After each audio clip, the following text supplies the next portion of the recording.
Looks like we're live. Welcome to day 3 of the Dream Journal, my daily art live stream. This is your host, Korean Christmas, and thanks for being here. Just gonna post on my social media to go ahead and share the stream.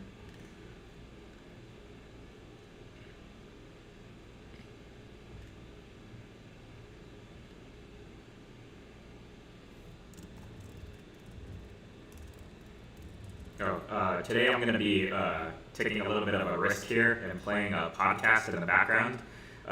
So I'll link the podcast in the description, but it's going to be a Huberman podcast about dreams. So I think it goes pretty good with the Dream Journal. So hopefully it doesn't get taken down and I don't get flagged this early on. But yeah. It's kind of just one of those things where it's like risk it for the biscuit and see if it works out. So give me 1 second.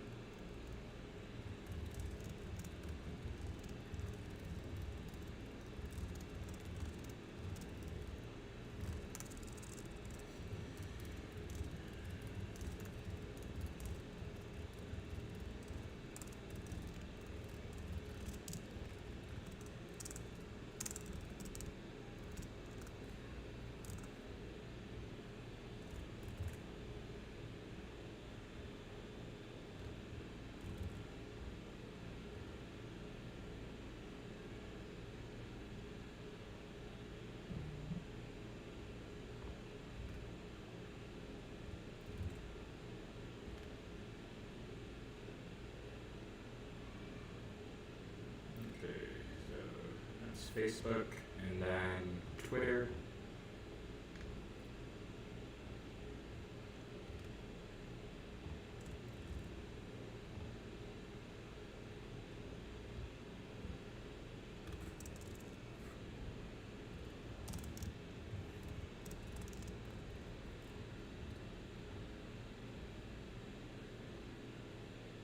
Alrighty, so let's get started. So today I'm going to be drawing my friend Kika, Angelica is her actual name. Kika is her nickname. We went to high school together. So yeah. Like and those are great for when... Before I play the podcast. Like I said, I'm going to be playing the Huberman podcast in the background. Let me go ahead and get the link to this one in case you guys want to watch the actual episode later on. But this guy's from MIT. He's a neuroscientist. Or no, he's from Stanford, sorry. And he's a neuroscientist.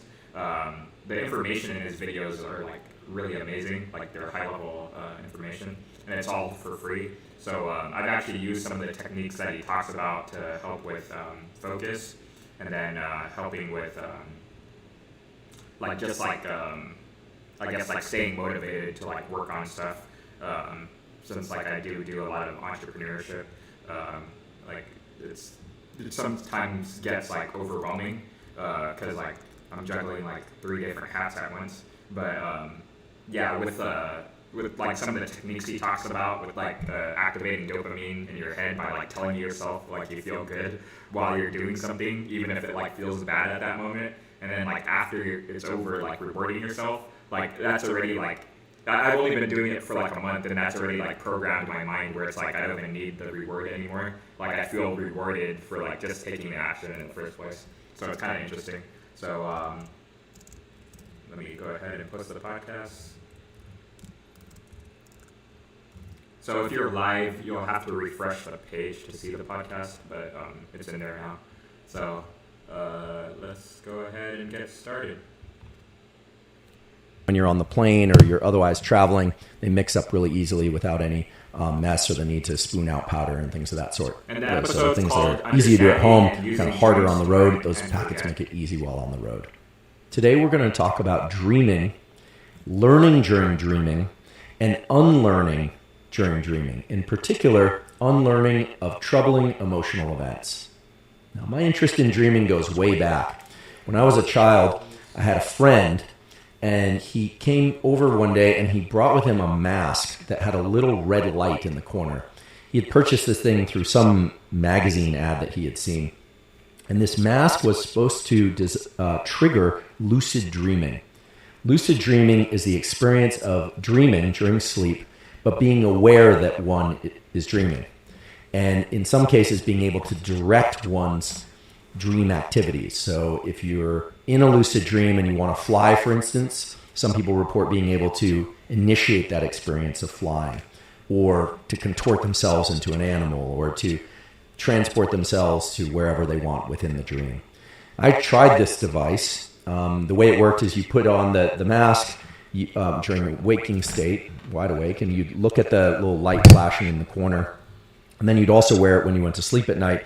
And indeed, while I was asleep, I could see the red light, presumably through my eyelids, although for all I know, I had opened my eyes. I don't know, I was asleep. And then because I was dreaming and I was experiencing something very vivid, I was able to recognize that I was dreaming and then start to direct some of the events within that dream. Now, lucid dreaming occurs in about 20% of people, and in a small percentage of those people, they lucid dream almost every night. So much so that many of them report their sleep not being as restorative as it would be otherwise. Now, all of this is to say that lucid dreaming and dreaming are profound experiences. We tend to feel extremely attached to our dream experience. This may explain the phenomenon of people who have a very intense dream. They need to somehow tell everybody about that dream or tell someone about that dream. I don't really know what that behavior is about, but sometimes we wake up and we feel so attached to what happened in this state that we call dreaming that there seems to be an intense need to share it with other people, presumably to process it and make sense of it. Now, numerous people throughout history have tried to make sense of dreams and in some sort of organized way. The most famous of which, of course, is Sigmund Freud, who talked about symbolic representations in dreams. A lot of that has been kind of debunked, although I think that there's some interest in what the symbols of dreaming are. And this is something that we'll talk about in more depth today, although not Freudian theory in particular. So I think in order to really think about dreams and what to do with them and how to maximize the dream experience for sake of learning and unlearning, the best way to address this is to look at the physiology of sleep, to really address what do we know concretely about sleep. So first of all, as we get sleepy, we tend to shut our eyes, and that's because there are some autonomic centers in the brain, some neurons that control closing of the eyelids when we get sleepy. And then we transition into sleep. And sleep, regardless of how long we sleep, is generally broken up into a series of 90-minute cycles, these ultradian cycles. So early in the night, these 90-minute cycles tend to be comprised more of shallow sleep and slow wave sleep. So stage 1, stage 2, etc., and what we call slow wave sleep. I'll go into detail about what all this means in a moment. And we tend to have less so-called REM sleep, REM sleep, which stands for rapid eye movement sleep. And I'll talk about rapid eye movement sleep in detail. So early in the night, a lot more slow wave sleep and less REM. For every 90-minute cycle that we have during a night of sleep, we tend to start having more and more REM sleep. So more of that 90-minute cycle is comprised of REM sleep and less of slow wave sleep. Now, this is true regardless of whether or not you wake up in the middle of the night to use the restroom or your sleep is broken. The more sleep you're getting across the night, the more REM sleep you're going to have. And REM sleep and non-REM, as I'll refer to it, have distinctly different roles in learning and unlearning, and they are responsible for learning and unlearning of distinctly different types of information. And this has enormous implications for learning of motor skills, for unlearning of traumatic events, or for processing emotionally challenging as well as emotionally pleasing events. And as we'll see, one can actually leverage their daytime activities in order to access more slow wave sleep or non-REM sleep, as we'll call it, or more REM sleep, depending on your particular emotional and physical needs. So it's really a remarkable stage of life that we have a lot more control and power over than you might believe. We'll also talk about lucid dreaming. We're also going to talk about hallucinations and how drug-induced hallucinations have a surprising similarity to a lot of dream states, and yet some really important differences. Okay, so let's start by talking about slow-wave sleep, or non-REM sleep. Now, I realize that slow-wave sleep and non-REM sleep aren't exactly the same thing, so for you sleep aficionados out there, I am lumping right now. As we say in science, there are lumpers and there are splitters, and I am both. Sometimes I lump, sometimes I split. For sake of clarity and ease of conversation right now, I'm going to be a lumper. So when I say slow wave sleep, I mean non-REM sleep generally, although I acknowledge there is a distinction. Slow wave sleep. So slow wave sleep is characterized by a particular pattern of brain activity in which the brain is metabolically active, but that there's these big sweeping waves of activity that include a lot of the brain. If you want to look this up, there you can find evidence for sweeping of waves of neural activity across association cortex, across big swaths of the brainstem, the so-called pons geniculate occipital pathway. This is brainstem, thalamus, and then cortex, for those of you that are interested, although more of that is going to occur in REM sleep. Now, the interesting thing about slow wave sleep are the neuromodulators that tend to be associated with it that are most active and least active during slow wave sleep. And here's why. To remind you, neuromodulators are these chemicals that act rather slowly, but their main role is to bias particular brain circuits to be active and other brain circuits to not be active. These are like the music playlist. So think of neuromodulators, and these come in the names of acetylcholine, norepinephrine, serotonin, and dopamine. Think of them as suggesting playlists on your audio device. So, classical music is distinctly different in feel and tone and a number of other features from like third wave punk or from hip hop, right? So think of them as biasing toward particular genres of neural circuit activity, okay? Mellow music versus really aggressive fast music, or rhythmic music that includes lyrics versus rhythmic music that doesn't include lyrics. That's more or less the way to think about these neuromodulators. And they are associated, as a consequence, with certain brain functions. So we know, for instance, and just to review, acetylcholine in waking states is a neuromodulator that tends to amplify the activity of brain circuits associated with focus and attention. Norepinephrine is a neuromodulator that tends to amplify the brain circuits associated with alertness and the desire to move. Serotonin is the neuromodulator that's released and tends to amplify the circuits in the brain and body that are associated with bliss and the desire to remain still. And dopamine is the neuromodulator that's released and is associated with amplification of the neural circuits in the brain and body associated with pursuing goals and pleasure and reward. Okay? So in slow wave sleep, something really interesting happens. There's essentially no acetylcholine.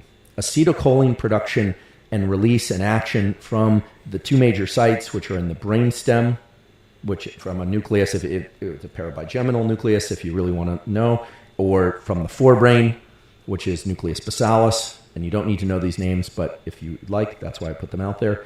Acetylcholine production plummets. It's just almost to zero. And acetylcholine, as I just mentioned, is associated with focus. So you can think of slow wave sleep as these big sweeping waves of activity through the brain and a kind of distortion of space and time so that we're not really focusing on any one thing. Now, the other molecules that are very active at that time are norepinephrine, which is a little bit surprising because normally in waking states, norepinephrine is going to be associated with a lot of alertness and the desire to move. But there's not a ton of norepinephrine around in slow wave sleep, but it is around. So there's something associated with the movement circuitry going on in slow wave sleep. And remember, this is happening mostly at the beginning of the night. Your sleep is dominated by slow wave sleep. So no acetylcholine, very little norepinephrine, although there is some, and a lot of serotonin. And serotonin, again, is associated with this desire, the sensation of kind of bliss or well-being, but not a lot of movement. And during sleep, you tend not to move. Now, in slow wave sleep, you can move. You're not paralyzed, so you can roll over. If people are going to sleepwalk, typically it's going to be during slow wave sleep. And what studies have shown through some kind of sadistic experiments where people are deprived specifically of slow wave sleep, and that can be done by waking them up as soon as the electrode recordings show that they're in slow wave sleep, or by chemically altering their sleep so that it biases them away from slow wave sleep. What studies have shown is that motor learning is generally occurring in slow wave sleep.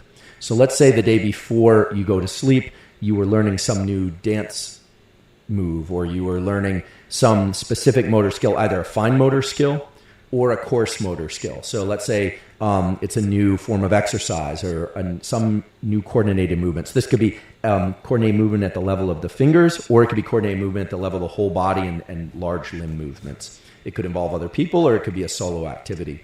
Learning of those skills is happening primarily during slow wave sleep in the early part of the night. In addition, slow wave sleep has been shown to be important for the learning of detailed information.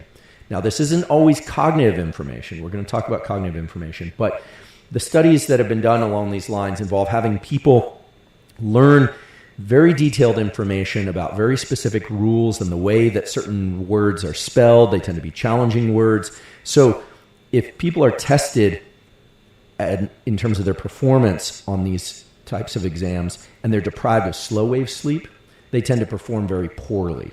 So we can think of slow wave sleep as important for motor learning, motor skill learning, and for the learning of specific details about specific events. And this turns out to be fundamentally important because now we know that slow wave sleep is primarily in the early part of the night, and motor learning is occurring primarily early in the night, and detail learning is occurring early in the night. Now, for those of you that are waking up after only 3-4 hours of sleep, this might be informative. This might tell you a little something about what you are able to learn and not able to learn if that were to be the only sleep that you get, although hopefully that's not the only sleep that you get. But we're going to dive deep into how it is that one can maximize motor learning in order to extract, say, more detailed information about coordinated movements and how to make them faster or slower. So that might be important for certain sports. That might be almost certainly important for certain sports.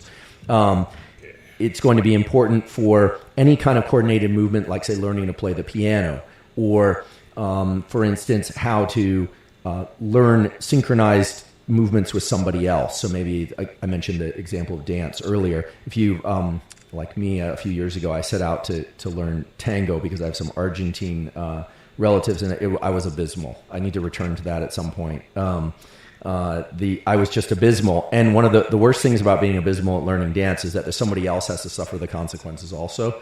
So I don't know, maybe in the month on neuroplasticity, I'll explore that again as a self-experimentation. But the key things to know are slow wave sleep's involved in motor learning and detailed learning. There's no acetylcholine around at that time, has this big amplitude activity sweeping throughout the brain, and that there's the release of these neuromodulators, norepinephrine and serotonin. And again, that's all happening early in the night. So athletes, people that are concerned about performance, if you happen to wake up after just a couple hours of, 3-4 hours of sleep because you're excited about a competition the next day, presumably if you've already trained the skills that you need for the event, you should be fine to engage in that particular activity. Now, it's always going to be better to get a full night's sleep. And, a full night's sleep for you is 6 hours, then it's always going to be better to get more sleep than it is to get less. However, I think some people get a little bit overly concerned that if they didn't get their full night's sleep before some sort of physical event, that their performance is going to plummet. Presumably, if you've already learned what you need to do and it's stored in your neural circuits and you know how to make those coordinated movements, what the literature on slow wave sleep suggests is that you would be replenished, that the motor learning and the recovery from exercise is going to happen early in the night. Okay? So we'll just pause there and kind of shelve that for a moment, and then we're going to come back to it. But I want to talk about REM sleep, or rapid eye movement sleep. REM sleep and rapid eye movement sleep, as I mentioned before, occurs throughout the night, but you're going to have more of it. A larger percentage of these 90-minute sleep cycles is going to be comprised of REM sleep as you get toward morning. REM sleep is fascinating. It was discovered in the 50s when a sleep laboratory in Chicago, the researchers observed that people's eyes were moving under their eyelids. Now, something very important that we're going to address when we talk about trauma later is that the eye movements are not just side to side. They're very erratic in all different directions. One thing that I don't think anyone, I've never heard anyone really talk about publicly is why eye movements during sleep. Right? Eyes are closed, and sometimes people's eyelids will be a little bit open and their eyes are darting around, especially in little kids. I don't suggest you do this. I'm not even sure it's ethical, but it has been done where you pull back the eyelids of a kid while they're sleeping and their eyes are kind of darting all over the place. I think people do this to their passed out friends at parties and things like that. So again, I don't suggest you do it, but I'm telling you it because it's been done before and therefore you don't have to do it again. But rapid eye movement sleep is fascinating and occurs because there are connections between the brainstem, an area called the pons, and areas of the thalamus and the top of the brainstem that are involved in generating movements in different directions, sometimes called saccades, although sometimes during rapid eye movement sleep, it's not just rapid, it's kind of a jittery side-to-side thing, and then the eyeballs kind of roll. It's really pretty creepy to look at if you see. So what's happening there is the circuitry that's involved in conscious eye movements is kind of going haywire, but it's not haywire. It's these waves of activity from the brainstem up to the so-called thalamus, which is an area that filters sensory information, and then up to the cortex. And the cortex, of course, is involved in conscious perceptions. So in rapid eye movement sleep, there are a couple things that are happening besides rapid eye movements. The main ones are that they're in contrast to slow wave sleep. In REM sleep, serotonin is essentially absent. Okay, so this molecule, this neuromodulator that tends to create the feeling of bliss and well-being and just calm, placidity, is absent. All right, so that's interesting. In addition to that, norepinephrine, this molecule that's involved in movement and alertness, is absolutely absent. It's probably one of the few times in our life that epinephrine is essentially at zero activity within our system. And that has a number of very important implications for the sorts of dreaming that occur during REM sleep and the sorts of learning that can occur in REM sleep and unlearning. First of all, in REM sleep, we are paralyzed. We are experiencing what's called atonia, which just means that we're completely laid out and paralyzed. We also tend to experience whatever it is that we're dreaming about as a kind of hallucination or a hallucinatory activity.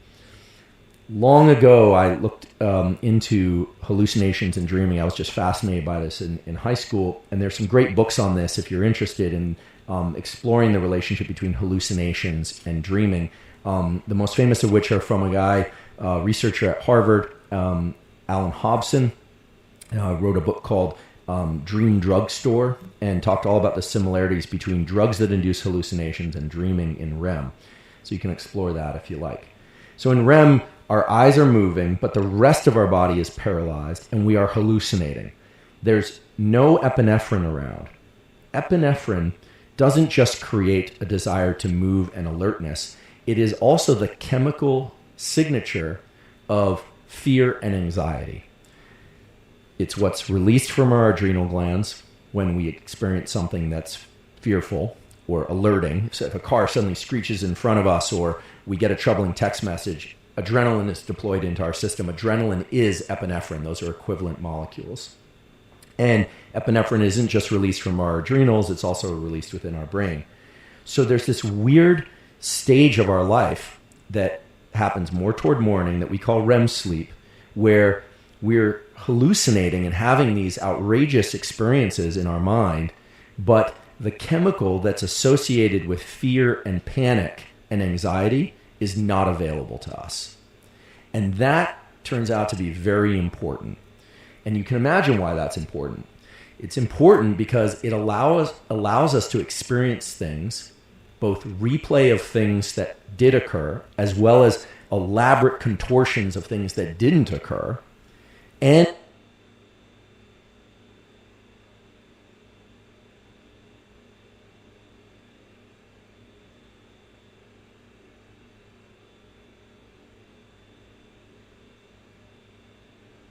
it allows us to experience those in the absence of fear and anxiety.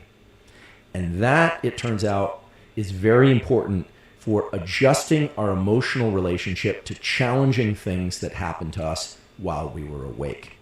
Those challenging things can sometimes be in the form of social anxiety, or just having been working very hard, or concern about an upcoming event, or sometimes people report, for instance, dreams where they find themselves late to an exam or naked in public, or in some sort of situation that would be very troubling to them. And that almost certainly occurs during REM sleep.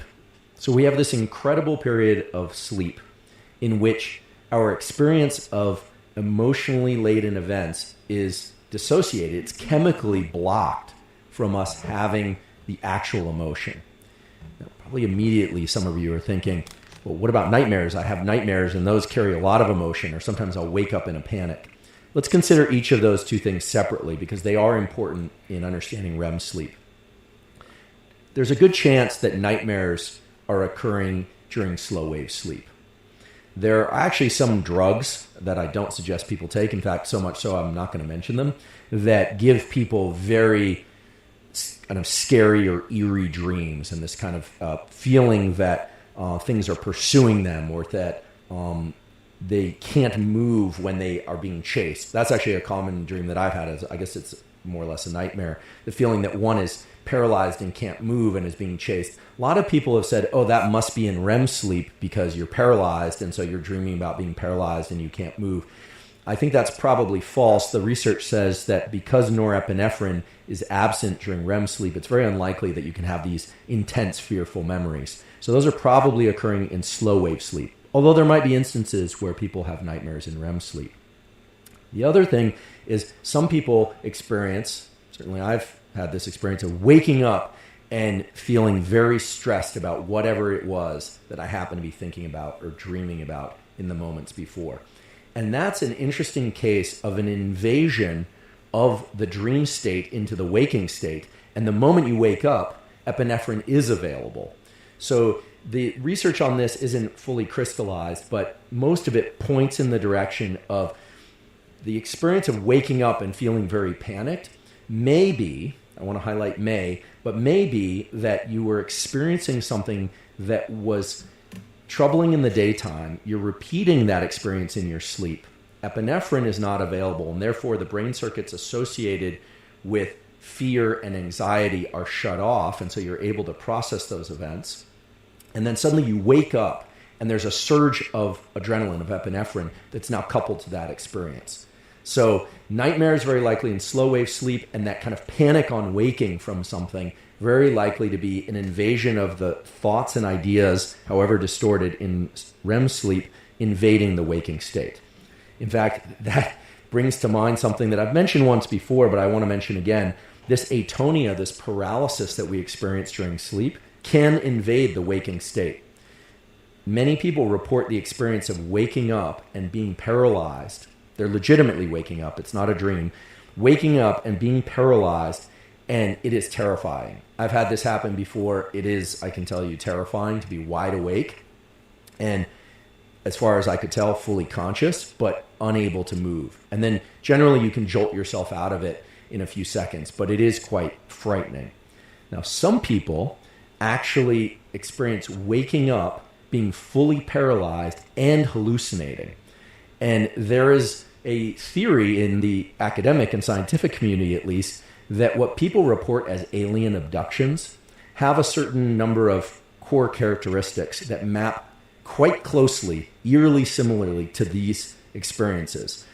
A lot of reports of alien abduction involve people being unable to move, seeing particular faces, hallucinating extensively, feeling like their body is floating or they were transported. This is very similar to the experience of invasion of atonia into the waking state, waking up and still being paralyzed, as well as the hallucinations that are characteristic of dreaming in REM sleep. Now, I'm not saying that people's alien abductions were not legitimate alien abductions. How could I? I wasn't there. And if I was there, I wouldn't tell you because that would make me an alien, and I wouldn't want you to know. But it is quite possible that people are experiencing these things and they are an invasion of the sleep state into the waking state. And they can last several minutes or longer. And because in dreams, space and time are distorted, our perception of these events could be that they lasted many hours, and we can really feel as if they lasted many hours, when in fact they took only moments. And we're going to return to distortion of space and time in a little bit. So to just recap where we've gone so far, slow wave sleep early in the night, it's been shown to be important for motor learning and for detail learning, REM sleep has a certain dream component in which there's no epinephrine, therefore we can't experience anxiety. We are paralyzed. Those dreams tend to be really vivid and have a lot of detail to them. And yet in REM sleep, what's very clear is that the sorts of learning that happen in REM sleep are not motor events. It's more about unlearning of emotional events. And now we know why, because the chemicals available for really feeling those emotions are not present. Now that has very important implications. So let's address those implications from two sides. First of all, we should ask what happens if we don't get enough REM sleep. And a scenario that happens a lot where people don't get enough REM sleep is the following. I'll just explain the one that I'm familiar with because it happens to me a lot, although I've figured out ways to adjust. I go to sleep around 10:30, 11 o'clock. I fall asleep very easily, and then I wake up around 3 or 4 a.m. I now know to use a NSDR, a non-sleep deep rest protocol, and that allows me to fall back asleep. Even though it's called non-sleep deep rest, it really allows me to relax my body and brain, and I tend to fall back asleep and sleep till about 7 a.m., during which time I get a lot of REM sleep. And I know this because I've measured it, and I know this because my dreams tend to be very intense, of the sort that we know is typical of REM sleep. In this scenario, I've gotten my slow wave sleep early in the night, and I've got my REM sleep toward morning. However, there are times when I don't go back to sleep. Maybe I have a flight to catch. That's happened. Sometimes I've got a lot on my mind, and I don't go back to sleep. I can tell you, and you've probably experienced, that the lack of REM sleep tends to make people emotionally irritable. It tends to make us feel as if the little things are the big things. So it's very clear from laboratory studies where people have been deprived selectively of REM sleep that our emotionality tends to get a little bit unhinged, and we tend to catastrophize small things. We tend to feel like the world is really daunting. We're never going to move forward in the ways that we want. We can't unlearn the emotional components of whatever it is that's been happening, even if it's not traumatic. The other thing that happens in REM sleep is a replay of certain types of spatial information about where we were and why we were in those places. And this maps to some beautiful data and studies that were initiated by a guy named Matt Wilson at MIT.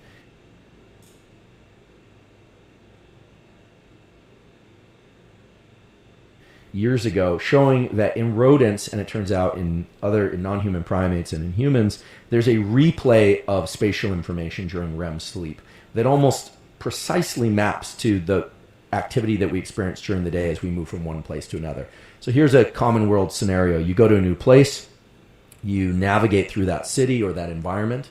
This place doesn't have to be at the scale of a city. It can be a new building. It could be finding particular rooms, new social interaction.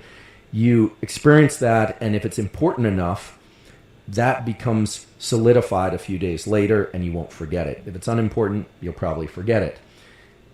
During REM sleep, it is a literal replay of neurons that occurred while you were navigating that same city or building earlier. So REM sleep seems to be involved in the generation of this detailed spatial information. But what is it that's actually happening in REM sleep? So there's this uncoupling of emotion, but most of all what's happening in REM sleep is that we're forming a relationship with particular rules or algorithms. We're starting to figure out, based on all the experience that we had during the day, whether or not it's important that we avoid certain people or that we approach certain people, whether or not it's important that when we enter a building that we go into the elevator and turn left where the bathroom is, for instance. These general themes of things and locations and how they fit together. And that has a word. It's called meaning. During our day, we're experiencing all sorts of things. Meaning is how we each individually piece together the relevance of one thing to the next, right? So if I suddenly told you that this pen was downloading all the information to my brain that was important to deliver this information, you'd probably think I was a pretty strange character, because typically we don't think of pens as downloading information into brains. But if I told you that I was getting information from my computer that was allowing me to say things to you, you'd say, well, that's perfectly reasonable. And that's because we have a clear and agreed upon association with computers and information and memory, and we don't have that same association with pens. You might say, well, duh, but something in our brain needs to solidify those relationships and make sure that certain relationships don't exist. And it appears that REM sleep is important for that, because when you deprive yourself or people of REM, they start seeing odd associations. They tend to lump or batch things. I know this from my own experience. If I've ever been sleep deprived, which unfortunately happens too often because of I'm terrible with deadlines, pull an all-nighter, the word "the" starts to look like it's spelled incorrectly. And "the" is a very simple word to spell, but things start to look a little distorted. And we know that if people are deprived of REM sleep for very long periods of time, they start hallucinating. They literally start seeing relationships and movement of objects that isn't happening. And so REM sleep is really where we establish the emotional load, but where we also start discarding of all the meanings that are irrelevant. And if you think about emotionality, a lot of over-emotionality or catastrophizing is about seeing problems everywhere. And you could imagine why that might occur if you start linking the web of your experience too extensively. It's very important in order to have healthy emotional and cognitive functioning that we have fairly narrow channels between individual things. If we see something on the news that's very troubling, well, then it makes sense to be very troubled. But if we're troubled by everything and we start just saying, everything is bothering me and I'm feeling highly irritable and everything's just distorting and troubling me, chances are we are not actively removing the meaning, the connectivity between life experiences as well as we could. And that almost always maps back to a deficit in REM sleep. So REM sleep is powerful and has this amazing capacity to eliminate the meanings that don't matter. It's not that it exacerbates the meanings that do matter, but it eliminates the meanings that don't matter. And that bears a striking resemblance to what happens early in development. This isn't a discussion about early in development, but early in development, the reason a baby can't generate coordinated movements and the reason why children can get very emotional about what seems like trivial events or what adults know to be trivial events, like, oh, the ice cream shop is closed, and they just and then the kid just dissolves into a puddle of tears, and the parents say, okay, well, it'll be open again another time. The children, one of the reasons that they can't generate coordinated movement or place that event of the ice cream shop being closed into a larger context is because they have too much connectivity. And much of the maturation of the brain and nervous system that brings us to the point of being emotionally stable, reasonable, rational human beings is about elimination of connections between things. So REM sleep seems to be where we uncouple the potential for emotionality between various experiences. And that brings us to the absolutely fundamental relationship and similarity of REM sleep to some of the clinical practices that have been designed to eliminate emotionality and help people move through trauma and other troubling experiences. Whether or not those troubling experiences are a death in the family or of a close loved one, something terrible that happened to you or somebody else, or an entire childhood or some event that in your mind and body is felt as and experienced as bad, terrible, or concerning. Many of you perhaps have heard of trauma treatments such as EMDR, eye movement desensitization reprocessing, or ketamine treatment for trauma, something that recently became legal and is in fairly widespread clinical use. Interestingly enough, EMDR and ketamine at kind of a core level bear very similar features to REM sleep. So let's talk about EMDR first. EMDR, eye movement desensitization reprocessing, is something that was developed by a psychologist, Francine Shapiro.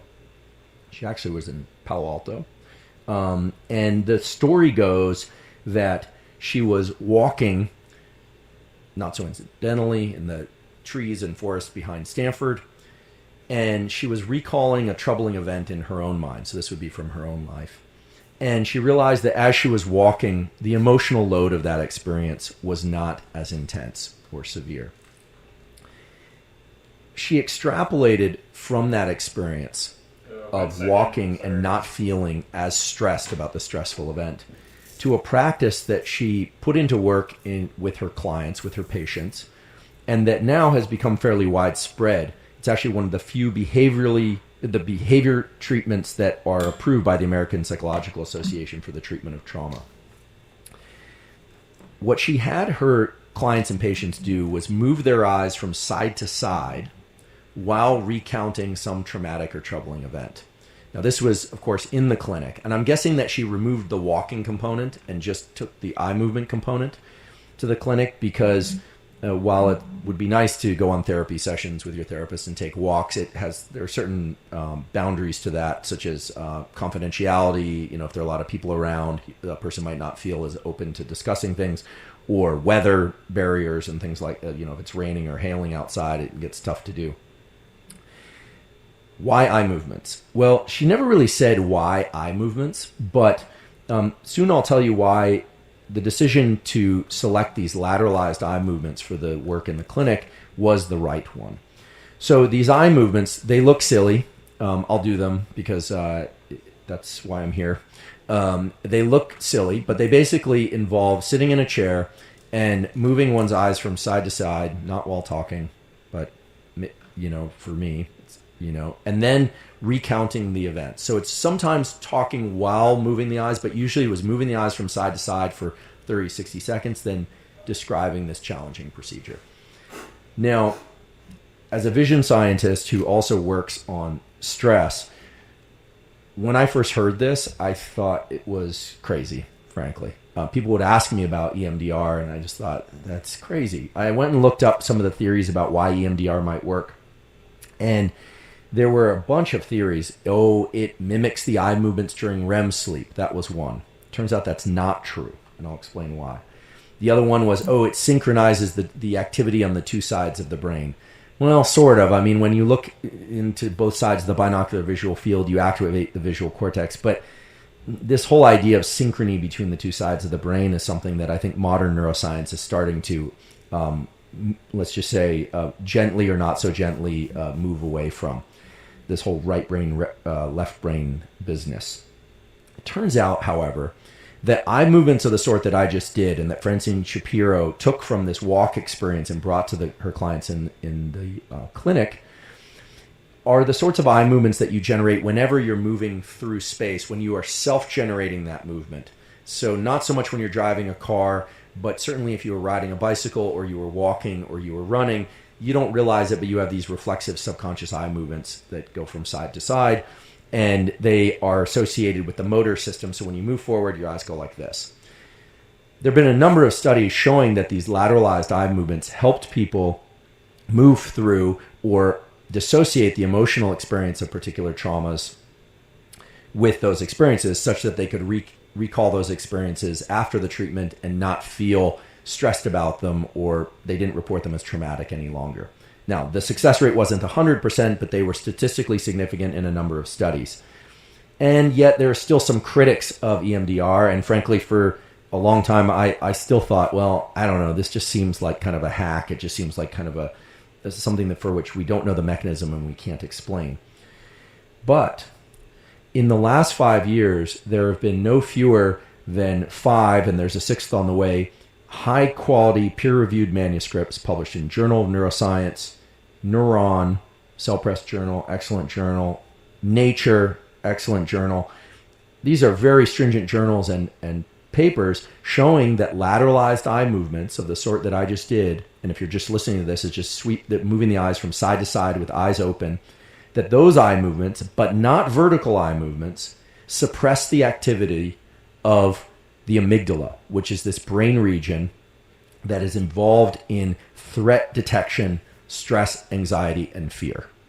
There are some forms of fear that are not amygdala dependent, but the amygdala, it's not a fear center, but it is critical for the fear response and for the experience of anxiety. So that's interesting. We've got a clinical tool now that indeed shows a lot of success in a good number of people, where eye movements from side to side are suppressing the amygdala, and the general theme is to use those eye movements to suppress the fear response and then to recount or repeat the experience and over time uncouple the heavy emotional load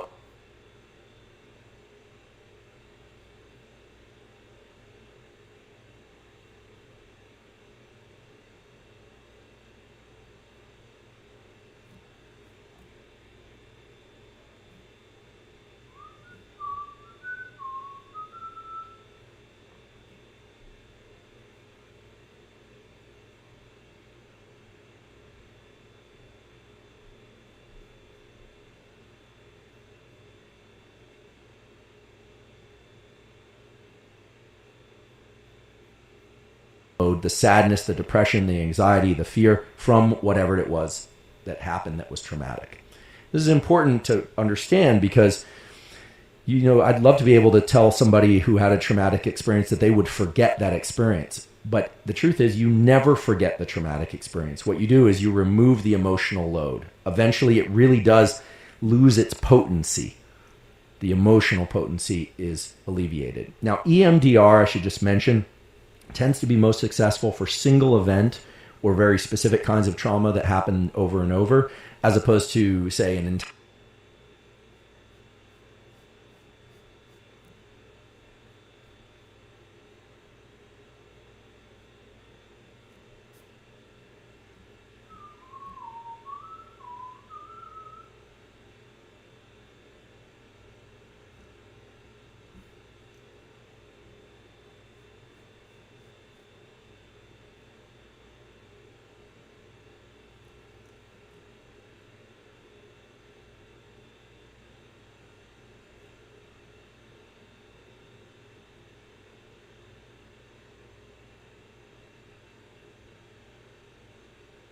childhood or an entire divorce. They tend to be, it tends to be most effective for single event kinds of things, car crashes, etc., where people can really recall the events in quite a lot of detail.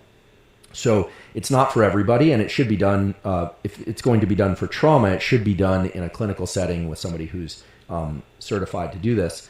But that bears a lot of resemblance to REM sleep, right? This experience in our sleep where our eyes are moving, although in a different way.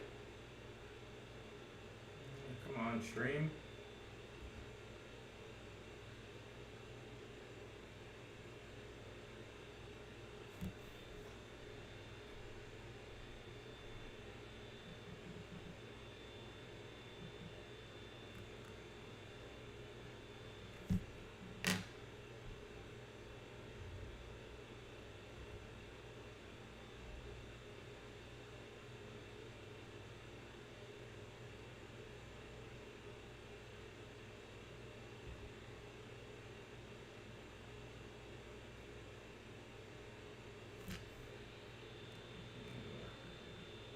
So we're freezing up. I don't know. This thing's sucking. Internet must suck over here.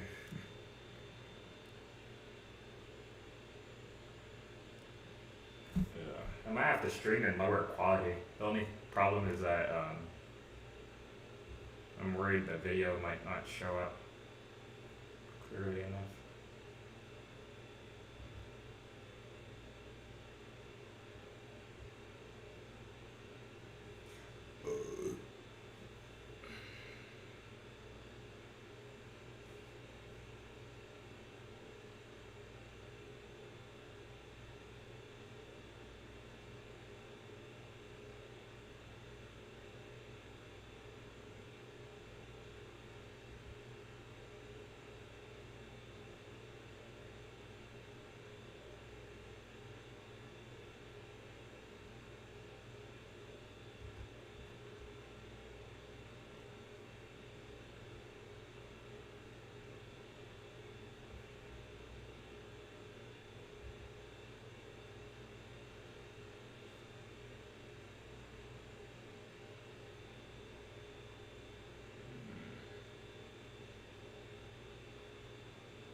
but we don't have the chemical epinephrine in order to generate the fear response, and yet we're remembering the event from the previous day or days. Sometimes in REM sleep, we think about things that happened a long, long time ago.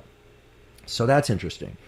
And then now there's this new treatment, this chemical treatment with the drug ketamine, which also bears a lot of resemblance to the sorts of things that happen in REM sleep. Ketamine is getting a lot of attention now, and I think a lot of people just don't realize what ketamine is. Ketamine is a dissociative anesthetic.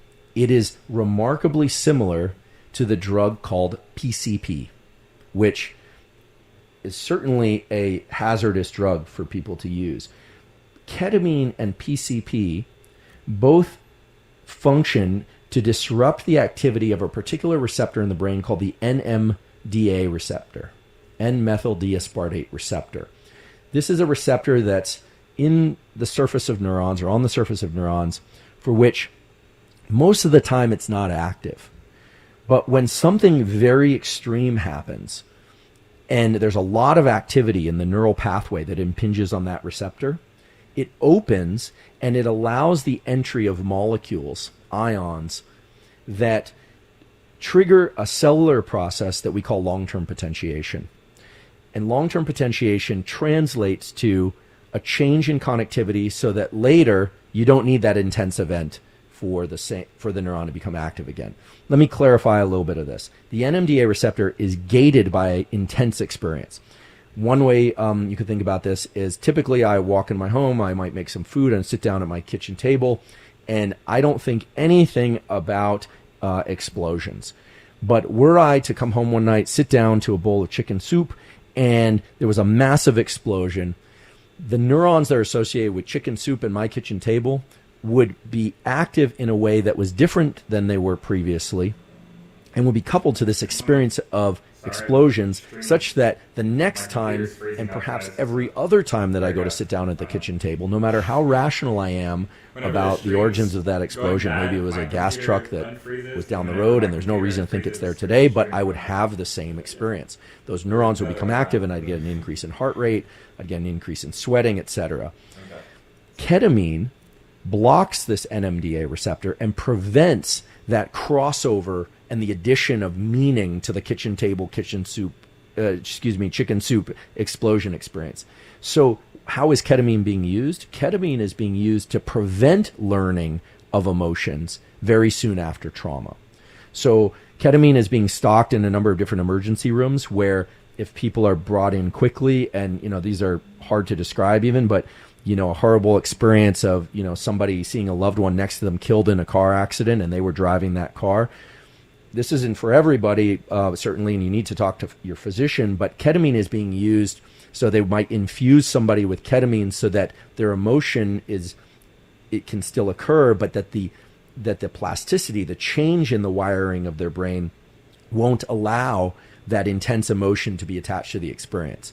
Now, immediately you can imagine the sort of ethical implications of this, right? Because certain emotions need to be coupled to experiences. I'm not saying that people should be using ketamine or shouldn't be using ketamine, certainly not recreationally. It's quite dangerous. It can be lethal. And like PCP, it can cause pretty dramatic changes in perception and behavior. But in the clinical setting, the basis of ketamine-assisted therapies is really to remove emotion. And I think the way I've been hearing about it talked about in the general public is a lot of people think it's a little bit more like the kind of psilocybin trials or the MDMA trials where it's about becoming more emotional or getting in touch with a certain experience. Ketamine is about becoming dissociative or removed from the emotional component of the experience. So now we have ketamine, which chemically blocks plasticity and prevents the connection between an emotion and an experience. That's a pharmacologic intervention. We have EMDR, which is this eye movement thing that is designed to suppress the amygdala and is designed to remove emotionality while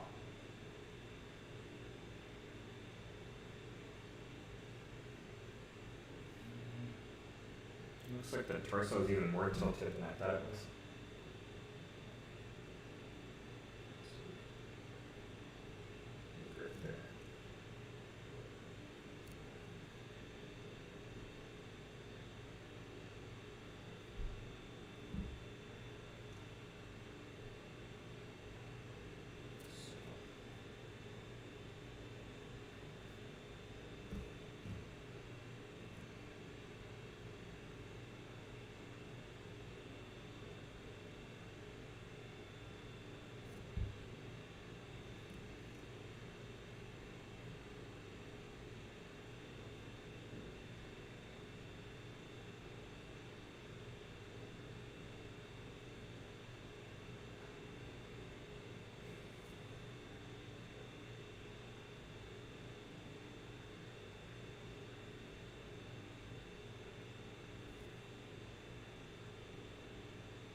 while somebody recounts an experience. And we have REM sleep, where the chemical epinephrine that allows for signaling of intense emotion and the experience of intense emotion in the brain and body is not allowed. And so we're starting to see a organizational logic, which is that a certain component of our sleeping life is acting like therapy. And that's really what REM sleep is about. So we should really think about REM sleep and slow wave sleep as both critical. Slow wave sleep for motor learning and detailed learning, REM sleep for attaching of emotions to particular experiences, and then for making sure that the emotions are not attached to the wrong experiences, and for unlearning emotional responses if they're too intense or severe.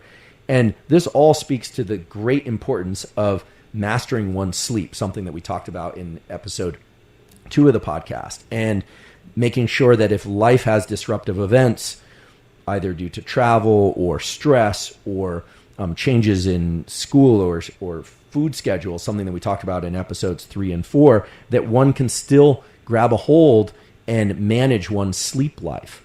Because fundamentally, the unlearning of emotions that are troubling to us is what allows us to move forward in life. And indeed, the REM deprivation studies show that people become hyper emotional. They start to catastrophize.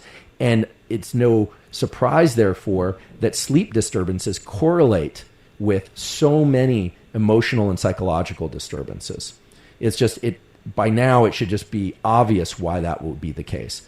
In fact, the other day I was in a discussion with a colleague of mine who's down in Australia, Dr. Sarah McKay. I've known her for 2 decades now, from the time she was at Oxford. And Sarah studies, among other things, menopause in the brain. And she was saying that a lot of the emotional effects of menopause actually are not directly related to the hormones. There have been some really nice studies showing that the disruptions in temperature regulation in menopause map to changes in sleep regulation that then impact emotionality and an inability to correctly adjust the circuits related to emotionality. And I encourage you to look at her work. We'll probably have her as a guest on the podcast at some point in the future, because she's so knowledgeable about those sorts of issues, as well as issues related to testosterone and in people with all sorts of different chromosomal backgrounds. So sleep deprivation isn't just deprivation of energy. It's not just deprivation of immune function. It is deprivation of self-induced therapy every time we go to sleep. Okay, so these things like EMDR and ketamine therapies are in-clinic therapies, but REM sleep is the one that you're giving yourself every night when you go to sleep, which raises, I think, the other important question, which is how to get and how to know if you're getting the appropriate amount of REM sleep and slow wave sleep. So that's what we'll talk about next. So how should one go about getting the appropriate amount of slow wave sleep and REM sleep and knowing that you're getting the right amount? Well, short of hooking yourself up to an EEG, it's going to be tough to get exact measurements of brain states from night to night. Some people nowadays are using things like the Oura Ring or a Whoop Band or some other device to measure the quality and depth and duration of their sleep. And for many people, those devices can be quite useful. Some people are only gauging their sleep by way of whether or not they feel rested, whether or not they feel like they're learning and they're getting better or not. There are some things that one can really do. And the first one might surprise you in light of everything I've said and probably everything you've heard about sleep. There was a study done by a Harvard undergraduate, Emily Hoagland, who was in Robert Strickgold's lab at the time. And that study explored how variations in total sleep time related to learning as compared to total sleep time itself.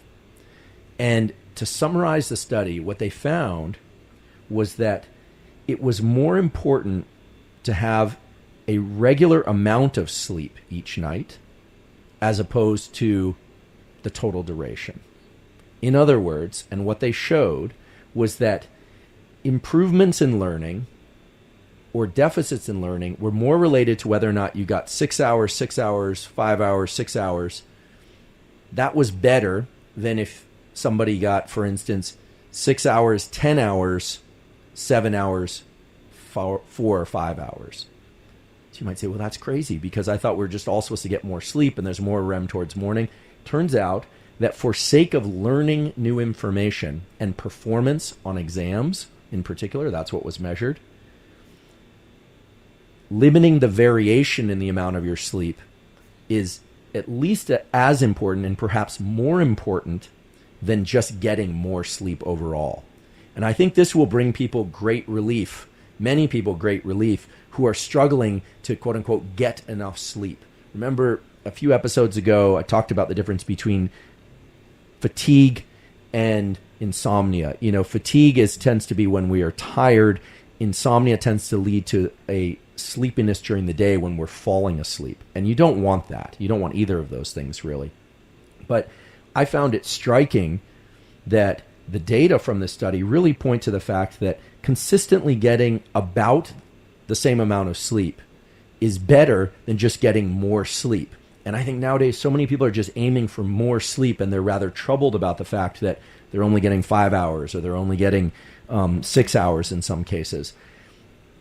It may be the case that they are sleep deprived and they need more sleep, but some people just have a lower sleep need. And I find great relief personally in the fact that consistently getting, for me, about 6 hours or 6.5 hours is going to be more beneficial than constantly striving for 8 or 9 and finding that some nights I'm getting 5 and sometimes I'm getting 9 and varying around the mean. As I recall, and I think I'm going to get this precisely right, but if not, I know that I'm at least close. For every hour variation in sleep, regardless of whether or not I was more sleep than one typically got, there was a 17% reduction in performance on this particular exam type.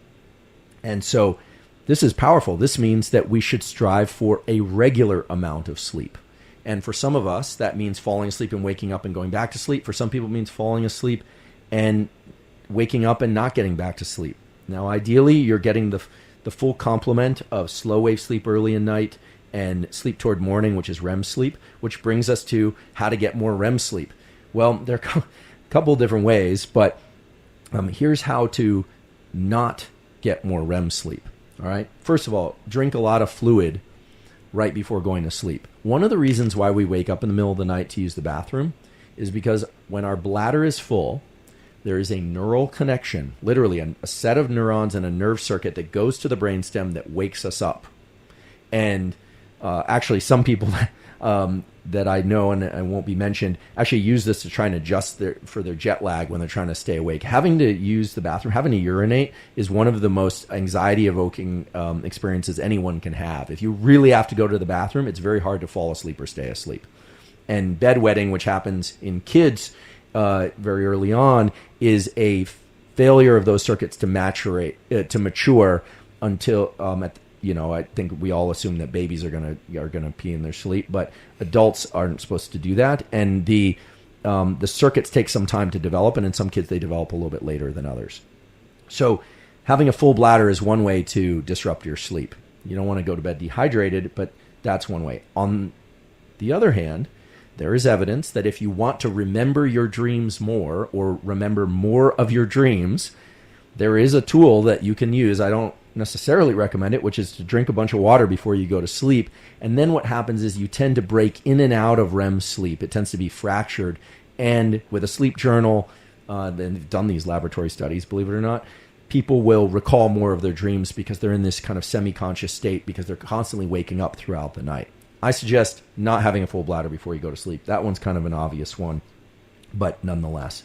The other one is if you recall that during REM sleep, we have a shift in neurotransmitters such that we have less serotonin, right? Just want to make sure I got that right. Excuse me. Less serotonin. There are a lot of supplements out there geared toward improving sleep.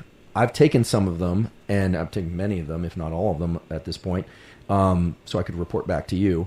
And I think I mentioned on a previous episode that when I take tryptophan or anything that contains 5-HTP, which is serotonin or a precursor to serotonin is made from tryptophan, I tend to fall very deeply asleep and then wake up a few hours later. And that makes sense now based on the fact that you just don't want a lot of REM sleep early on. What was probably happening is that I was getting a lot of REM sleep early on because low levels of serotonin are typically associated with slow wave sleep, and that comes early in the night.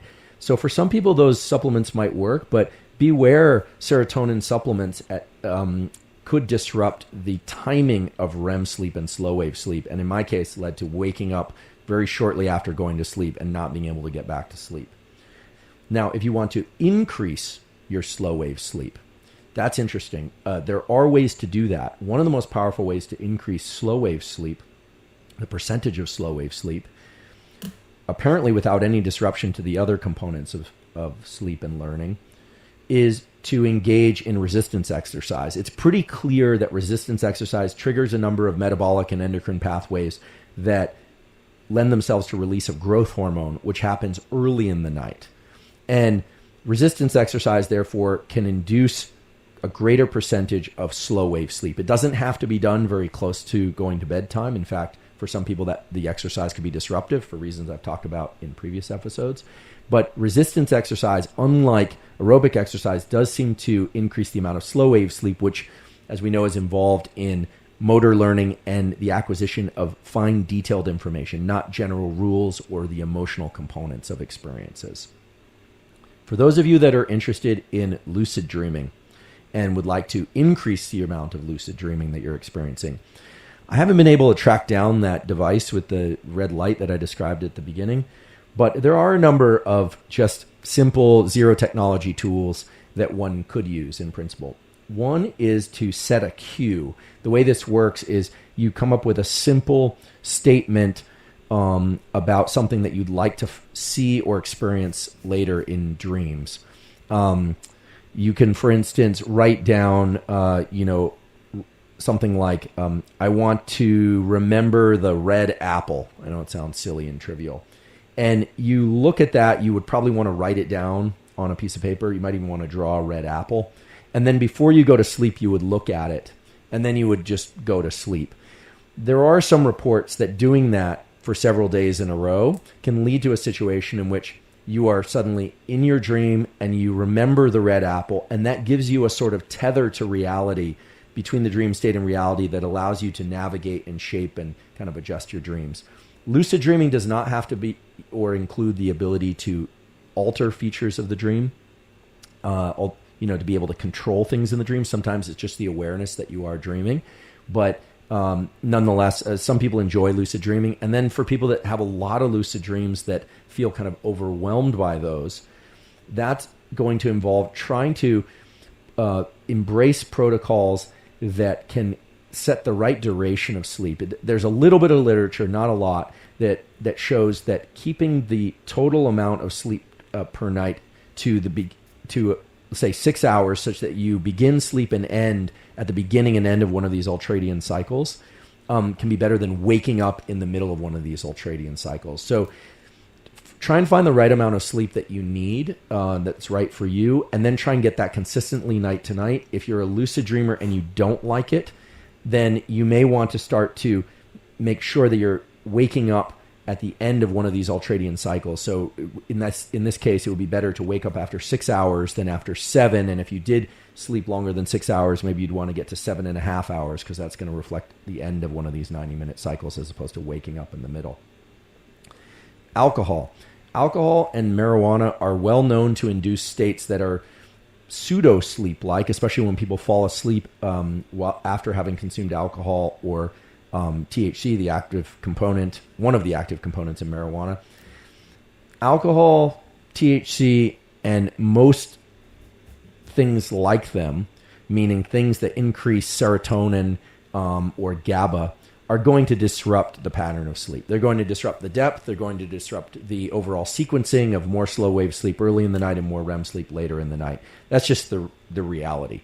There are some things that, at least in a few studies that I could find, seem to suggest that you could increase the amount of slow wave sleep using things like arginine, the amino acid arginine. Although you really want to check, arginine can have effects on heart, etc. It has other effects. But alcohol, THC, not going to be great for sleep and depth of sleep. You might feel like you can fall asleep faster, but the sleep that you're accessing really isn't the kind of deep restorative sleep that you should be getting. Now, of course, if that's what you need in order to sleep and that's within your protocols, I've said here before, I'm not suggesting people take anything. I'm not a medical doctor.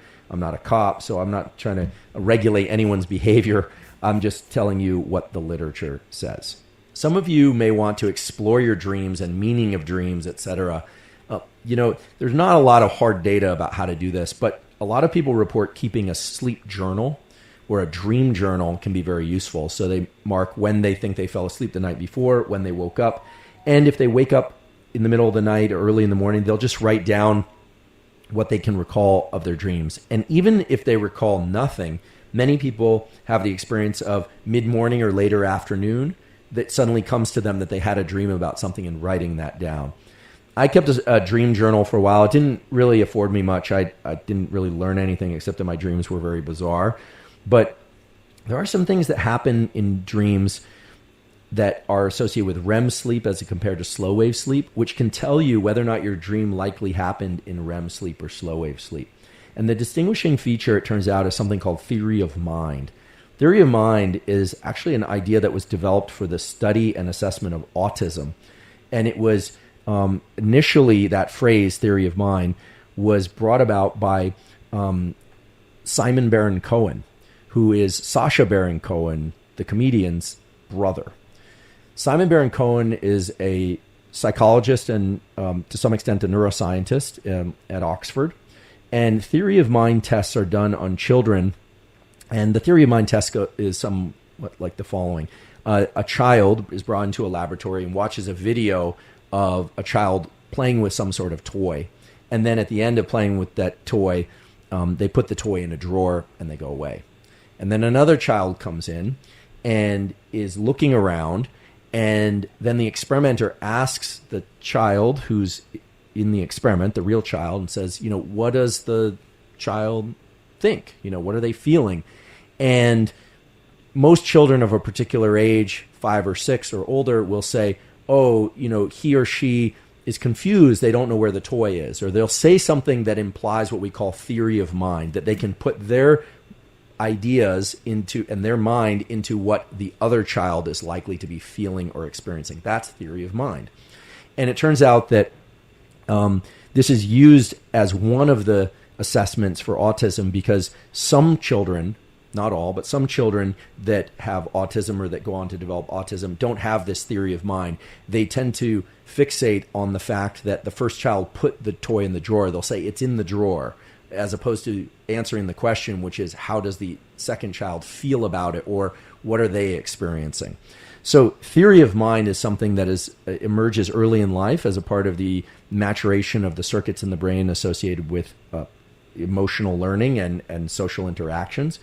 And we experience this in certain dreams. So if you had a dream that you're puzzled about or that you're fixated on and you're thinking about, you might ask, in that dream, was I assessing somebody else's emotion and feeling, or was I very much in my own first-person experience?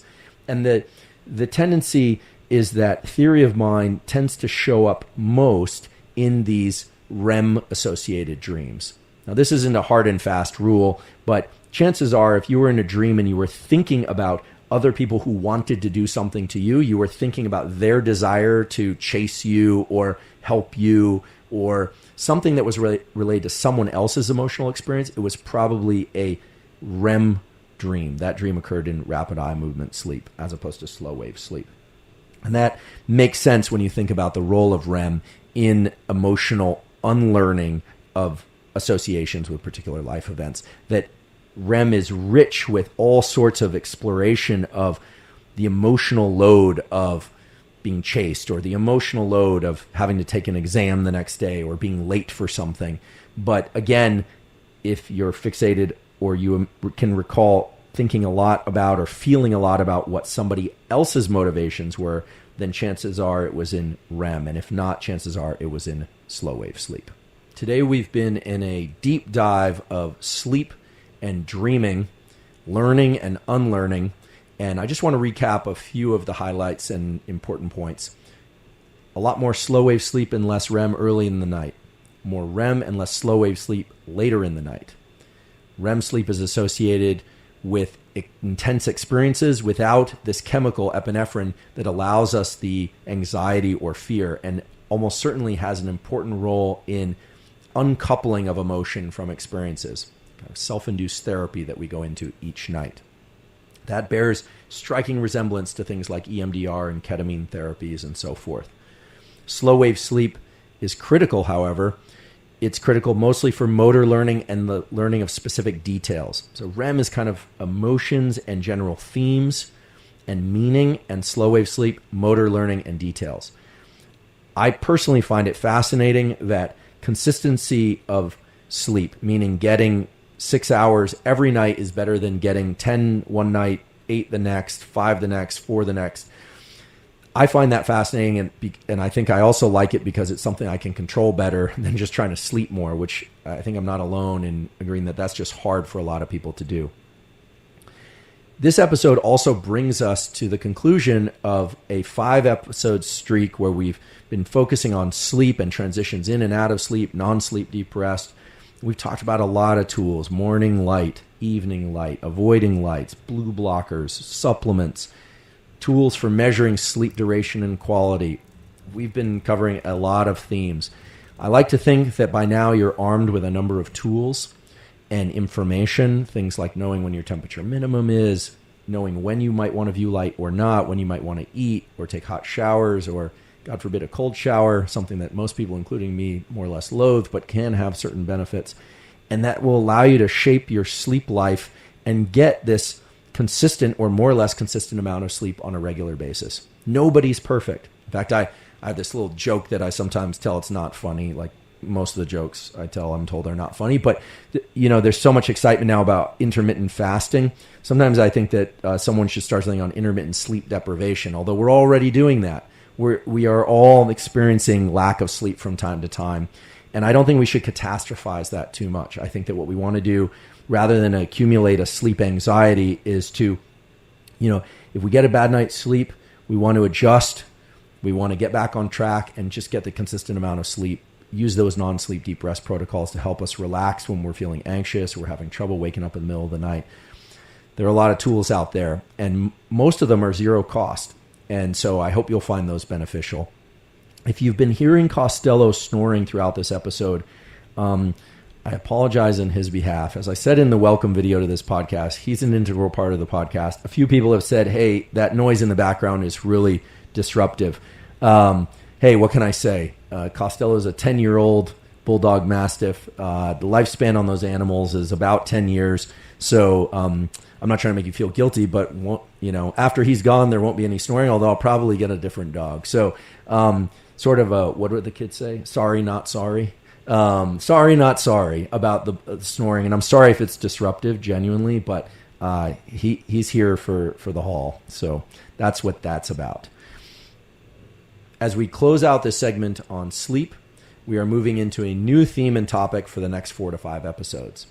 We are going to discuss the science and the tools related to neuroplasticity. Neuroplasticity is a remarkable feature of the nervous system. In fact, it's the defining feature of the nervous system, which is its ability to change itself in response to experience. That is unlike every other tissue and collection of cells and organ in our body. It's really what makes us as a species, and it's what makes us as individuals, and it's really where our potential lies. Everything that we know, everything we can do, and our true potential in terms of what we will ever be able to know, do, say in life is set by the limits of neuroplasticity. So we're going to explore learning in childhood, learning in adulthood. We're going to discuss detailed protocols as they relate to sensory plasticity, learning new sensory information versus motor plasticity or sensory motor integration. We're going to talk about language acquisition. We're going to be talking about emotional acquisition and breadth, as well as, I think, a topic a lot of people are going to find fascinating is the relationship between plasticity set during childhood attachment to parent or other caregiver and how that maps onto adult relationships. There's many of you have probably heard about secure attach or insecure attach, the A, B, and C babies, as they're called, from the classic studies of Bowlby and others. But now there's actual neuroscience that can say which circuits were active during those early life attachment and how those map to adult attachment styles, challenges, and what makes us more likely to select certain partners and styles of attachment, as well as how to change those. It's really fascinating, and I think neuroscience's time has come for neuroplasticity.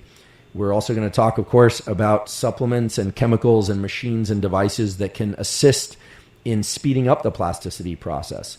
Or, believe it or not, there are some cases where you might want to delay plasticity in order to get more depth of learning and have that learning last longer. Something that is just absolutely spectacular literature. So I'm very excited to move on to that topic soon. I hope that the tools that you've acquired so far and the knowledge that you've acquired so far is helping you with your self-evaluation and experimentation as you see fit, and is allowing you to not just sleep better, but feel better while you're awake, and hopefully has set the stage for you to learn better as we start to march into the month on neuroplasticity. Many of you have asked how you can help support the Huberman Lab podcast, and we greatly appreciate the question. You can help support the podcast by subscribing to the YouTube channel if you haven't already, and leaving comments and questions in the comment section. If you could subscribe on Apple and or Spotify, that's helpful. And there's a place on Apple Podcasts to leave a rating as well as comments about how you feel about the podcast. If you could suggest the podcast to friends and coworkers and anyone else that you think would benefit from the information, that also really helps us get the word out. And of course, check out our sponsors, because that's a very direct way to help us continue to get this information out to the general public. Many of you have asked about supplements and where I personally get my supplements. I've partnered with Thorne, and I get my supplements from Thorne because, by my view, they have the highest level of stringency and precision in terms of what's in the bottle.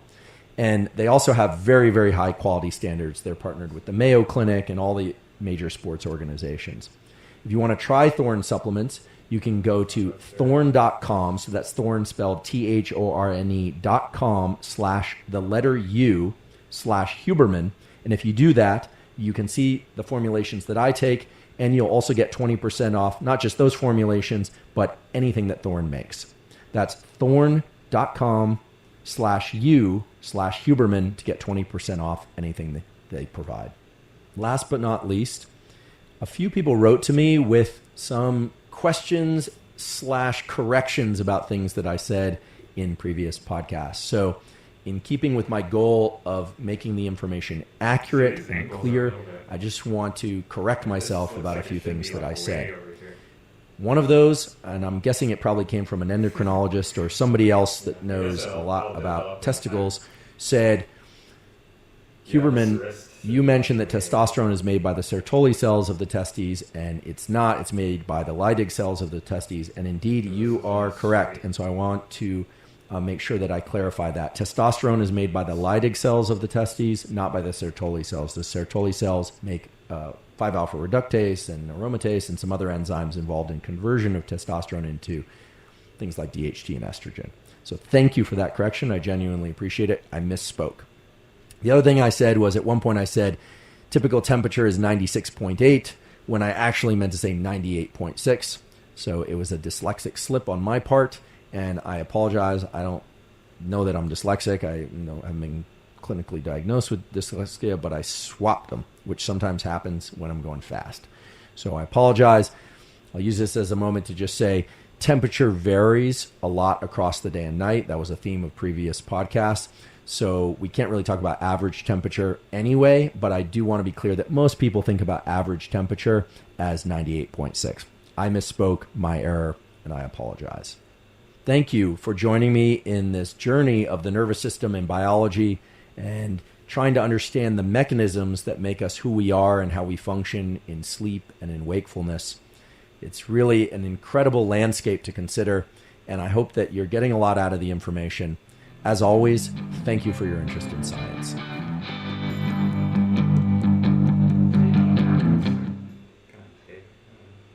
Welcome to the Huberman Lab podcast, where we discuss science and science-based tools for everyday life. My name is Andrew Huberman, and I'm a professor of neurobiology and ophthalmology at Stanford School of Medicine. This podcast is separate from my teaching and research roles at Stanford. It is, however, part of my desire and effort to bring zero cost to consumer information about science and science-related tools to the general public. In keeping with that theme, I want to thank the first sponsor of today's podcast. Our first sponsor is Inside Tracker. Inside Tracker is a personalized nutrition platform that analyzes blood factors and DNA-related factors that helps you develop a personalized health plan. Many important factors related to our health and well-being can only be measured by a blood sample and by a DNA sample. I've been getting my blood work done for many years now, and I use Inside Tracker because Inside Tracker makes it very easy to not only get the blood work done, someone can come to your house or you can go to a clinic, for instance, but also to interpret the data that you get. Oftentimes when we get blood work done, there are all these numbers and all these levels of different hormones and metabolic factors and so forth, but one doesn't know what to do with that information.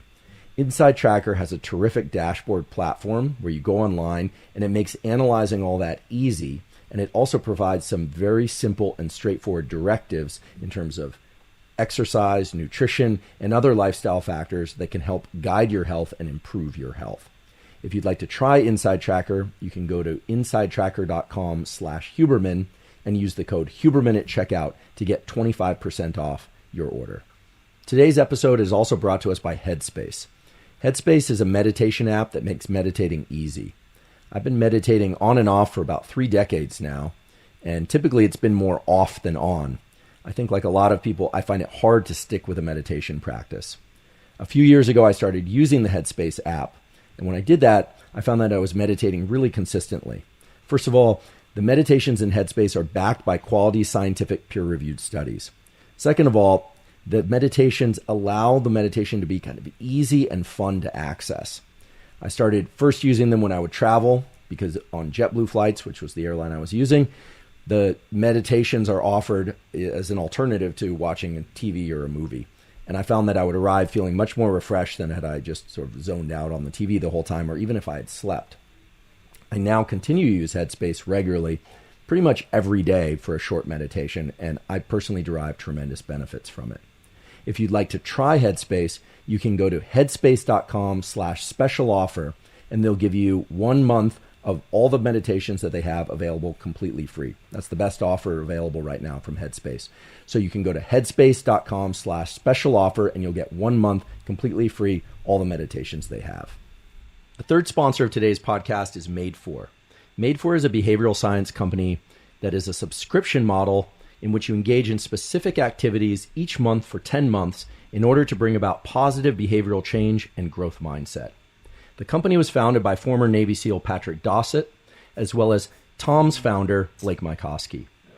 I'm the lead advisor of the Scientific Advisory Board at Made4, and some of the other members of the advisory board include the head of the chronobiology unit at the National Institutes of Health, as well as psychiatrists from Harvard, UC Irvine, and many other individuals who are serious about science and helped develop the Made4 program. If you want to try Made4, you can go to getmade4.com, and if you enter Huberman at checkout, you'll get 15% off the program.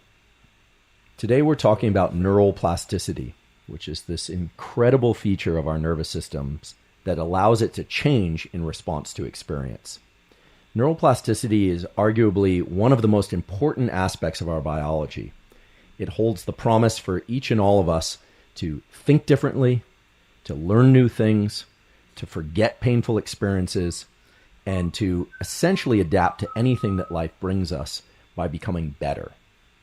Now, neuroplasticity has a long and important history, and we're not going to review all of it in detail. But today what we are going to do is discuss what is neuroplasticity, as well as the different forms of neuroplasticity. We're going to talk about how to access neuroplasticity, depending on how old you are and depending on the specific types of changes that you're trying to create. This is a topic for which there are lots of tools, as well as lots of biological principles that we can discuss. So let's get started. Most people are familiar with the word neural plasticity. It's sometimes also called neuroplasticity. Those are the same thing. So if I say neural plasticity or neuroplasticity, I'm referring to the same process, which is the brain and nervous system's ability to change itself. And there are a lot of reasons why the nervous system would do this. It could do it in response to some traumatic event. It could, for instance, create a sense of fear around a particular place or a fear of automobiles or planes. It could also occur when something positive happens, like the birth of our first child, or when our puppy does something amusing, or we see an incredible feat of performance in athleticism. The word neuroplasticity means so many things to so many different people that I thought it would be important to just first put a little bit of organizational logic around what it is and how it happens. Because nowadays, if you were to go online and Google the word neuroplasticity, you would find hundreds of thousands of references, scientific references, as well as a lot of falsehoods about what neuroplasticity is and how to access it. As I mentioned before, we're going to talk about the science of it, and we're going to talk about the tools that allow you to engage this incredible feature of your nervous system. And that's the first point, which is that all of us were born with a nervous system that isn't just capable of change, but was designed to change. The one part that's when we enter the about world, trying people that you know is our nervous system is primed for learning. The brain and nervous system of a baby is wired very crudely. The connections are not precise. And we can see evidence of that in the fact that babies are kind of flopping there like a kind of a little potato bug with limbs. They can't really do much in terms of coordinated movement. They certainly can't speak, and they can't really do anything with precision. And that's because we come into this world over-connected. We have essentially wires. Those wires have names like axons and dendrites. Those are the different parts of the neurons discussed in episode 1. But those little parts and those wires and connections are everywhere.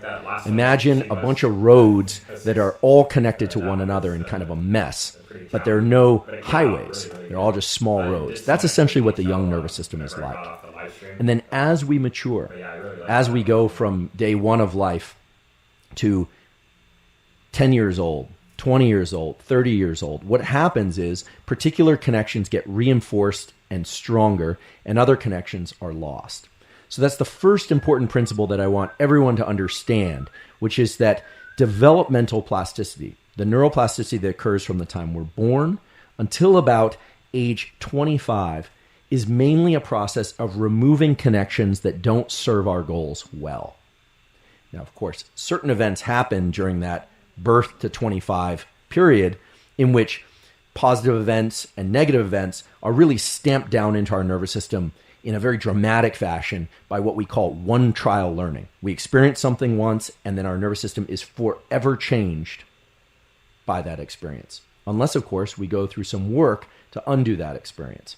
So I want you to imagine in your mind that when you were brought into this world, you were essentially a widely connected web of connections that was really poor at doing any one thing. And that through your experience, what you were exposed to by your parents or other caretakers, through your social interactions, through your thoughts, through the languages that you learned, through the places you traveled or didn't travel, your nervous system became customized to your unique experience. Now, that's true for certain parts of your brain that are involved in what we call representations of the outside world.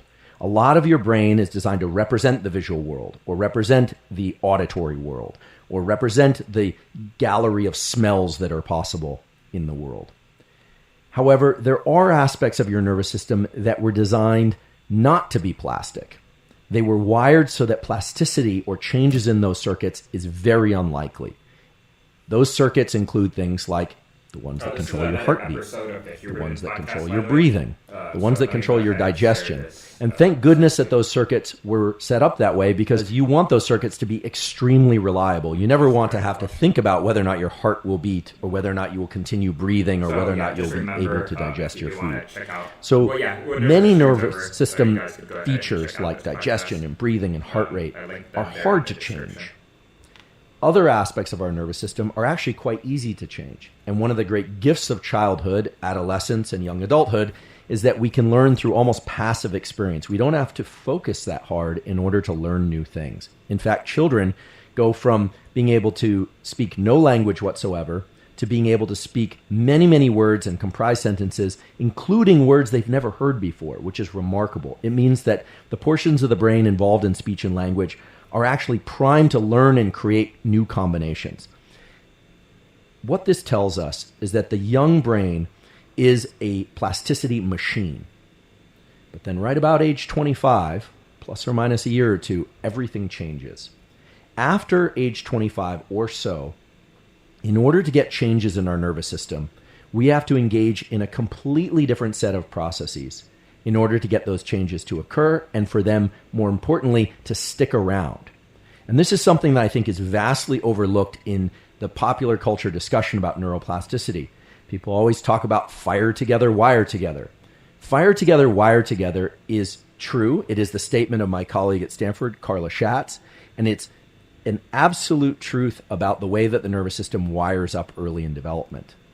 But fire together, wire together doesn't apply in the same way after age 25. And so we have these little memes and these little quotes that circulate on the internet, like fire together, wire together. Or there's a famous quote from the greatest neurobiologist of all time, Ramon Cajal. I think it goes something like, should somebody wish to change their nervous system, they could be the sculptor of their nervous system in any way they want, something like that. And that sounds great. I mean, who wouldn't want to change their nervous system any way they want? But what's lost in those statements is how to actually accomplish that. And we're going to cover that today. But please understand that early in development, your nervous system is connected very broadly in ways that make it very hard to do anything well. From birth until about age 25, those connections get refined, mainly through the removal of connections that don't serve us and the incredible strengthening of connections that relate to either powerful experiences or that allow us to do things like walk and talk and do math, etc. And then after age 25, if we want to change those connections, those superhighways of connectivity, we have to engage in some very specific processes. And those processes, as we'll soon learn, are gated, meaning you can't just decide to change your brain. You actually have to go through a series of steps to change your internal state in ways that will allow you to change your brain. I just want to acknowledge that Costello is snoring particularly loud today. Some of you seem very keen at picking up on his snoring. Others of you can't hear his snoring. It's very low rumbling sound. And whether or not you can or you can't probably relates to the sensitivity of your hearing. We're actually going to talk about perfect pitch today and range of auditory detection. And so if you can hear Costello's snoring, enjoy. If you can't, enjoy. I want to talk about how the nervous system changes. What are these changes?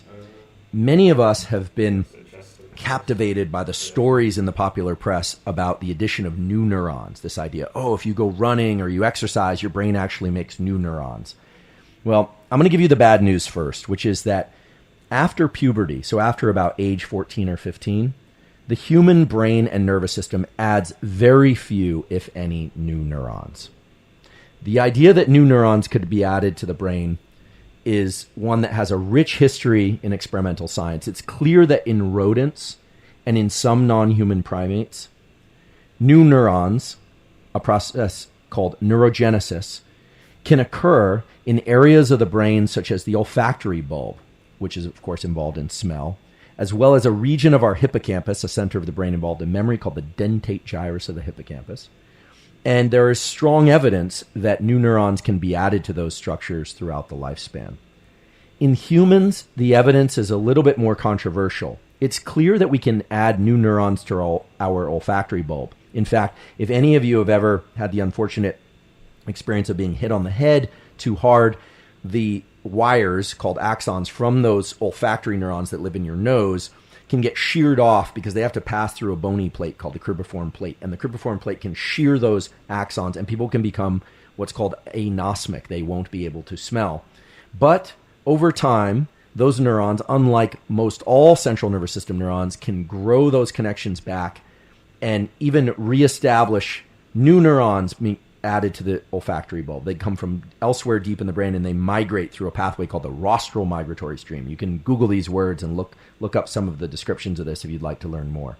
So indeed, there's some evidence that the neurons responsible for smell can be replaced throughout the lifespan, certainly in very young individuals from birth till about age 15 or so. Whether or not there are new neurons added to the hippocampus, the memory center of the human brain, isn't clear. Many years ago, Rusty Gage's lab at the Salk Institute did a really important study looking at terminally ill cancer patients and injecting them with a label, a dye that is incorporated only into new neurons. And after these patients died, their brains were harvested, the brains were looked at, and there were new neurons there. There was evidence for new neurons. Those results, I think, stand over time, but what was not really discussed in the popular press discussion around those papers was that it was very few cells that were being added. And a number of papers have come along over the years, mainly from labs at UCSF, although from others as well, showing that if there are new neurons added to the adult brain, it's an infinitesimally small number of new neurons. So that's the depressing part. We don't get new neurons. After we're born, we pretty much have the neurons that we're going to use our entire life. And yes, as we get older and we start to lose certain functions in our brain, we lose neurons. But all is not lost, so to speak, because there are other ways in which neural circuits can create new connections and add new functions, including new memory, new abilities, and new cognitive functions. And those are mainly through the process of making certain connections, which of course are those things we call synapses, between neurons, making those connections stronger so they're more reliable, they're more likely to engage, as well as removing connections. And the removal of connections is vital to, say, moving through a grieving process or removing the emotional load of a traumatic experience. So even though we can't add new neurons throughout our lifespan, at least not in very great numbers, it's clear that we can change our nervous system, that the nervous system is available for change, that if we create the right set of circumstances in our brain, chemical circumstances, and if we create the right environmental circumstances around us, our nervous system will shift into a mode in which change isn't just possible, but it's probable. As I mentioned before, the hallmark of the child nervous system is change. It wants to change. The whole thing, everything from the chemicals that are sloshing around in there to the fact that there's a lot of space between the neurons. A lot of people don't know this, but early in development, there's a lot of space between the neurons. And so the neurons can literally move around and sample different connections very easily, removing some and keeping others.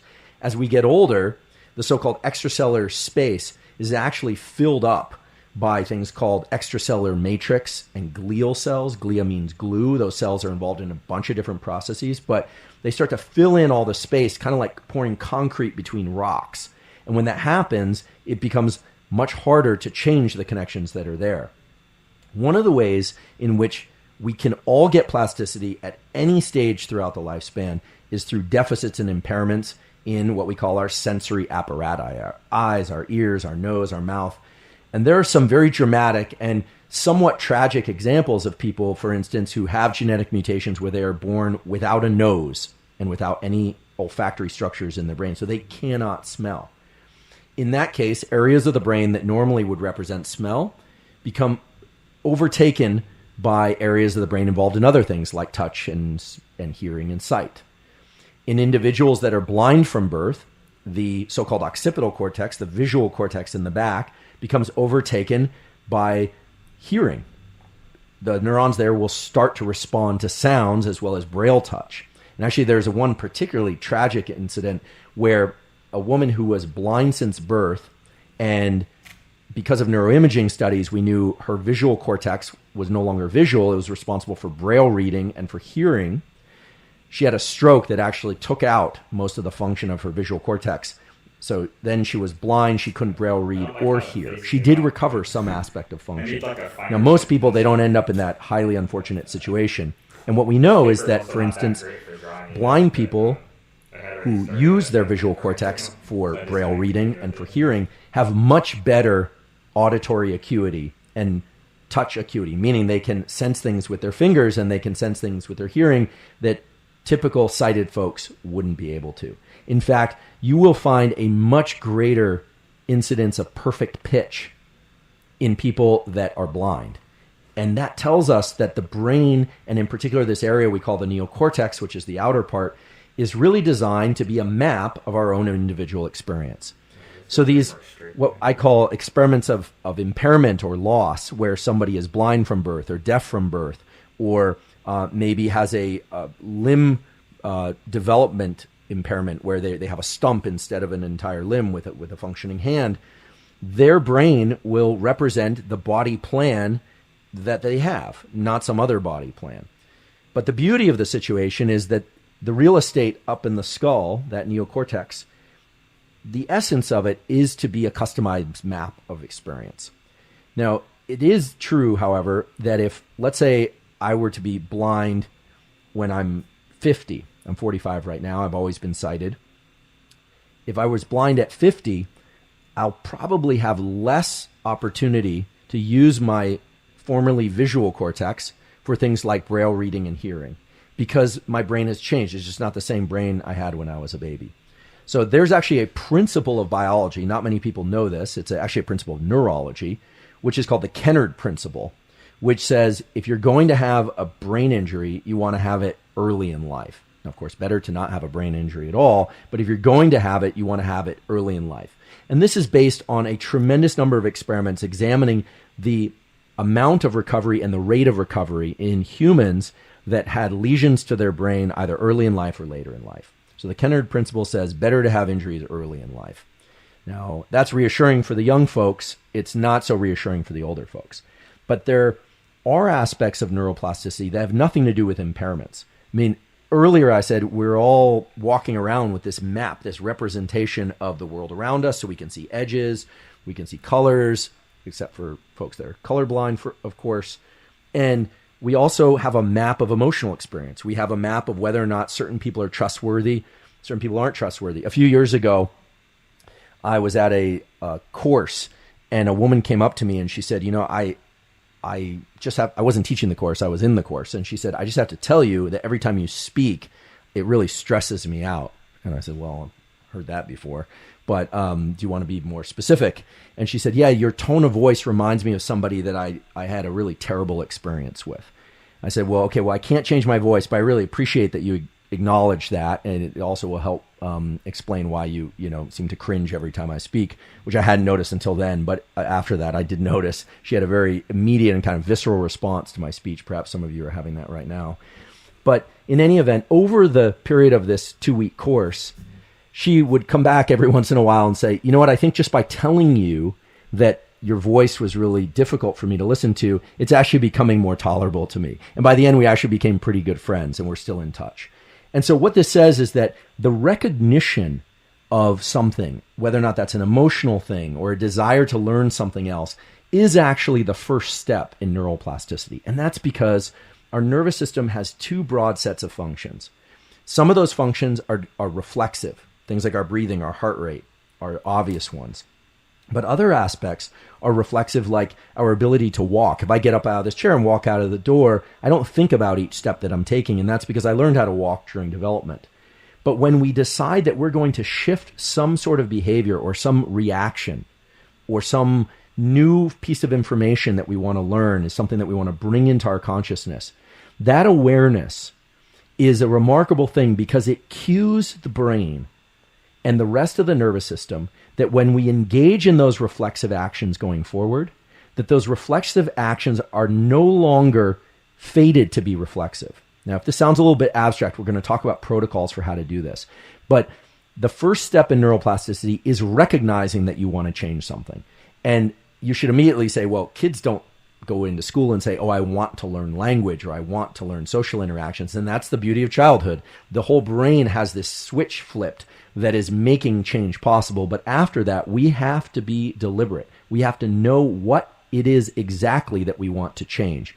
Or if we don't know exactly what it is that we want to change, we at least have to know that we want to change something about some specific experience. In this case, I believe that she came and told me that my voice was really awful for her to listen to, not to make me feel bad or for any other reason, except that she wanted it to not be the case. And she knew I wasn't going to stop talking. So she decided to call it to her consciousness and mine as well. So that's important. If you want to learn something or you want to change your nervous system in any way, whether or not it's because of some impairment or because of something that you want to acquire, a cognitive skill, a motor skill, an emotional skill, the first thing is recognizing what that thing is. And that often can be the hardest thing to identify. But the brain has these self-recognition mechanisms, and those self-recognition mechanisms are not vague, spiritual, or mystical or even psychological concepts. They are neurochemicals. We're going to talk next about the neurochemicals that stamp down particular behaviors and thoughts and emotional patterns and tell the rest of the nervous system, this is something to pay attention to, because this is in the direction of the change that I want to make. So I'll repeat that. There are specific chemicals that when we are consciously aware of a change we want to make, or even just that we want to make some change, chemicals are released in the brain that allow us the opportunity to make those changes. Now, there are specific protocols that science tells us we have to follow if we want those changes to occur. But that self-recognition is not a kind of murky concept. What it is it's our forebrain, in particular our prefrontal cortex, signaling the rest of our nervous system that something that we're about to do, hear, feel, or experience is worth paying attention to. So we'll pause there, and then I'm going to move forward. One of the biggest lies in the universe that seems quite prominent right now is that every experience you have changes your brain. People love to say this. They love to say, your brain is going to be different after this lecture, or your brain is going to be different after today's class than it was 2 days ago. And that's absolutely not true. The nervous system doesn't just change because you experience something, unless you're a very young child. The nervous system changes when certain neurochemicals are released and allow whatever neurons are active in the period in which those chemicals are swimming around to strengthen or weaken the connections of those neurons. Now, this is best illustrated through a little bit of scientific history. The whole basis of neuroplasticity is essentially ascribed to two individuals, although there were a lot more people that were involved in this work. Those two individuals go by the name David Hubel and Torsten Wiesel. David Hubel and Torsten Wiesel started off at Johns Hopkins, moved to Harvard Medical School. And in the 70s and 80s, they did a series of experiments recording electrical activity in the brain. They were in the visual cortex, meaning they put the electrodes in the visual cortex, and they were exploring how vision works and how the visual brain organizes all the features of the visual world to give us these incredible things we call visual perceptions. But Hubel was a physician, and he was very interested in what happens when, for instance, a child comes into the world and they have a cataract. The lens of their eye isn't clear, but it's opaque. Or when a kid has a lazy eye, or the eyes have what's called strabismus, which is when the eyes either deviate outward or inward. These are very common things of childhood, especially in particular areas of the world. And what David and Torsten did is they figured out that there was a critical period in which, if clear vision did not occur, the visual brain would completely rewire itself basically to represent whatever bit of visual information was coming in. So they did these experiments to kind of simulate a droopy eye or a deviating eye, where they would close one eyelid, and then what they found is that the visual brain would respond entirely to the open eye. There was sort of a takeover of the visual brain representing the open eye. Many experiments in many different sensory systems followed up on this. There are beautiful experiments, for instance, from Greg Reckenzone's lab up at UC Davis and Mike Merzenich's labs at UCSF, showing that, for instance, if two fingers were taped together early in development, so they weren't moving independently, the representation of those two fingers would become fused in the brain so that the person couldn't actually distinguish the movements and the sensations of the two fingers separately. Pretty remarkable. All of this is to say that David and Torsten's work, for which they won a Nobel Prize, they shared it with Roger Sperry, their work showed that the brain is in fact a customized map of the outside world. We said that already. But that what it's doing is it's measuring the amount of activity for a given part of our body, one eye or the other, or our fingers, this finger or that finger, and all of those inputs are competing for space in the brain. Now, this is fundamentally important because what it means is that if we are to change our nervous system in adulthood, we need to think about not just what we're trying to get, but what we're trying to give up. We can't actually add new connections without removing something else. And that might seem like kind of a stinger, but it actually turns out to be a great advantage. One of the key experiments that David and Torsten did was an experiment where they closed both eyes, where they essentially removed all visual input. early in development. Now, this is slightly different than blindness because it was transient. It was only for a short period of time. But what they found is when they did that, there was no change. However, if they closed just one eye, there was a huge change. So when people tell you, oh, at the end of today's lecture, or at the end of something, your brain is going to be completely different, that's simply not true. If you're older than 25, your brain will not change unless there's a selective shift in your attention or a selective shift in your experience that tells the brain it's time to change. And those changes occur through the ways I talked about before, strengthening and weakening of particular connections. They have names like long-term potentiation, long-term depression, which has nothing to do with emotional depression, by the way, spike timing dependent plasticity. I throw out those names not to confuse you, but for those of you that would like more in-depth exploration of those, please, you can go Google those and look them up. They're great Wikipedia pages for them, and you can go down the paper trail. I might even touch on them in some subsequent episodes. But the important thing to understand is that if we want something to change, we really need to bring an immense amount of attention to whatever it is that we want to change. This is very much linked to the statement I made earlier about it all starts with an awareness. Now, why is that attention important? Well, David and Torsten won their Nobel Prize, and they certainly deserved it. They probably deserve two because they also figured out how vision works. And I might be biased because they're my scientific great-grandparents, but I think everybody in the field of neuroscience agrees that Hubel and Wiesel, as they're called, H&W for those in the game, absolutely deserved a Nobel Prize for their work because they really unveiled the mechanisms of brain change, of plasticity. David passed away a few years ago. Torsten's still alive. He's in his late 90s. He's still at the Rockefeller University. He's sharp as a tack. He still jogs several miles a day.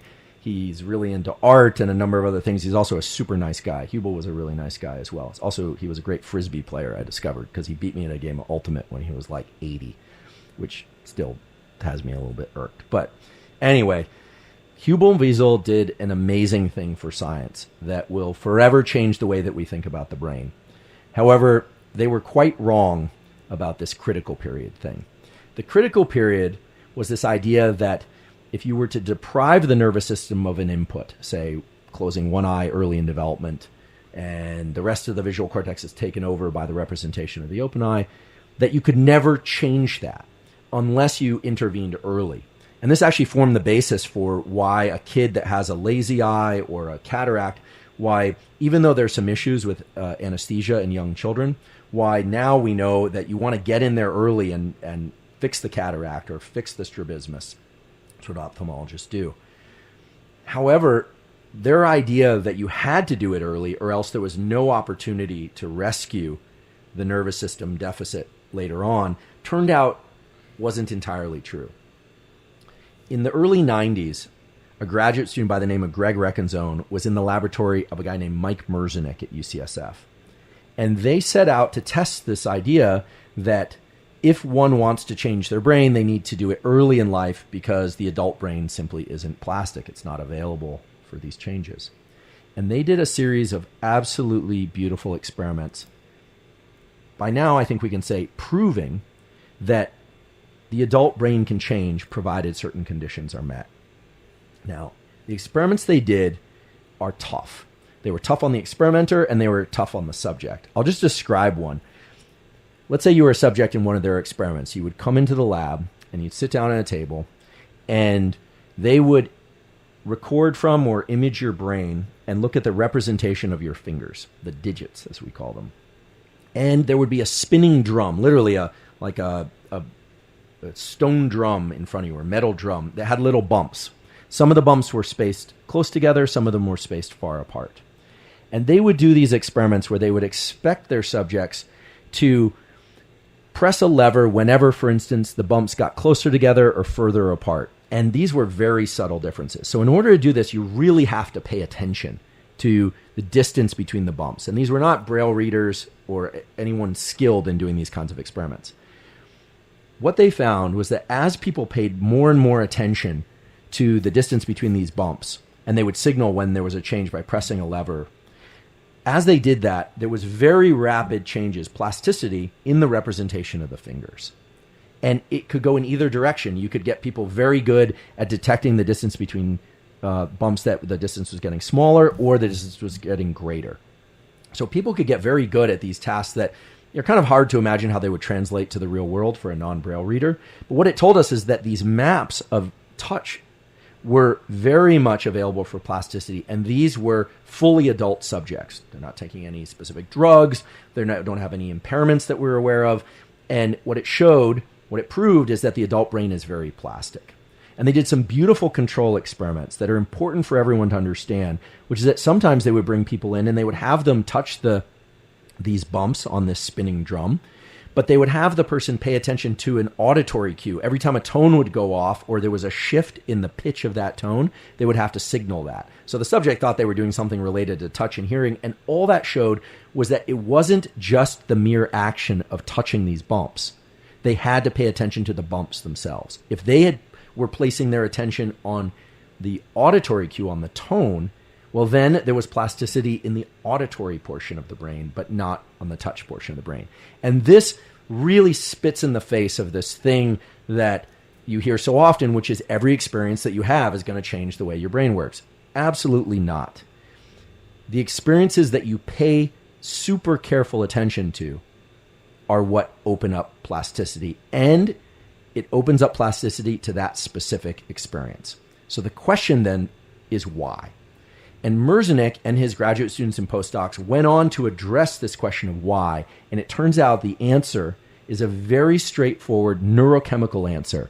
And inside of that answer is the opportunity for any of us to change our brain at any point throughout our lifespan, essentially for anything that we want to learn. That could be subtracting an emotion from an experience we've had.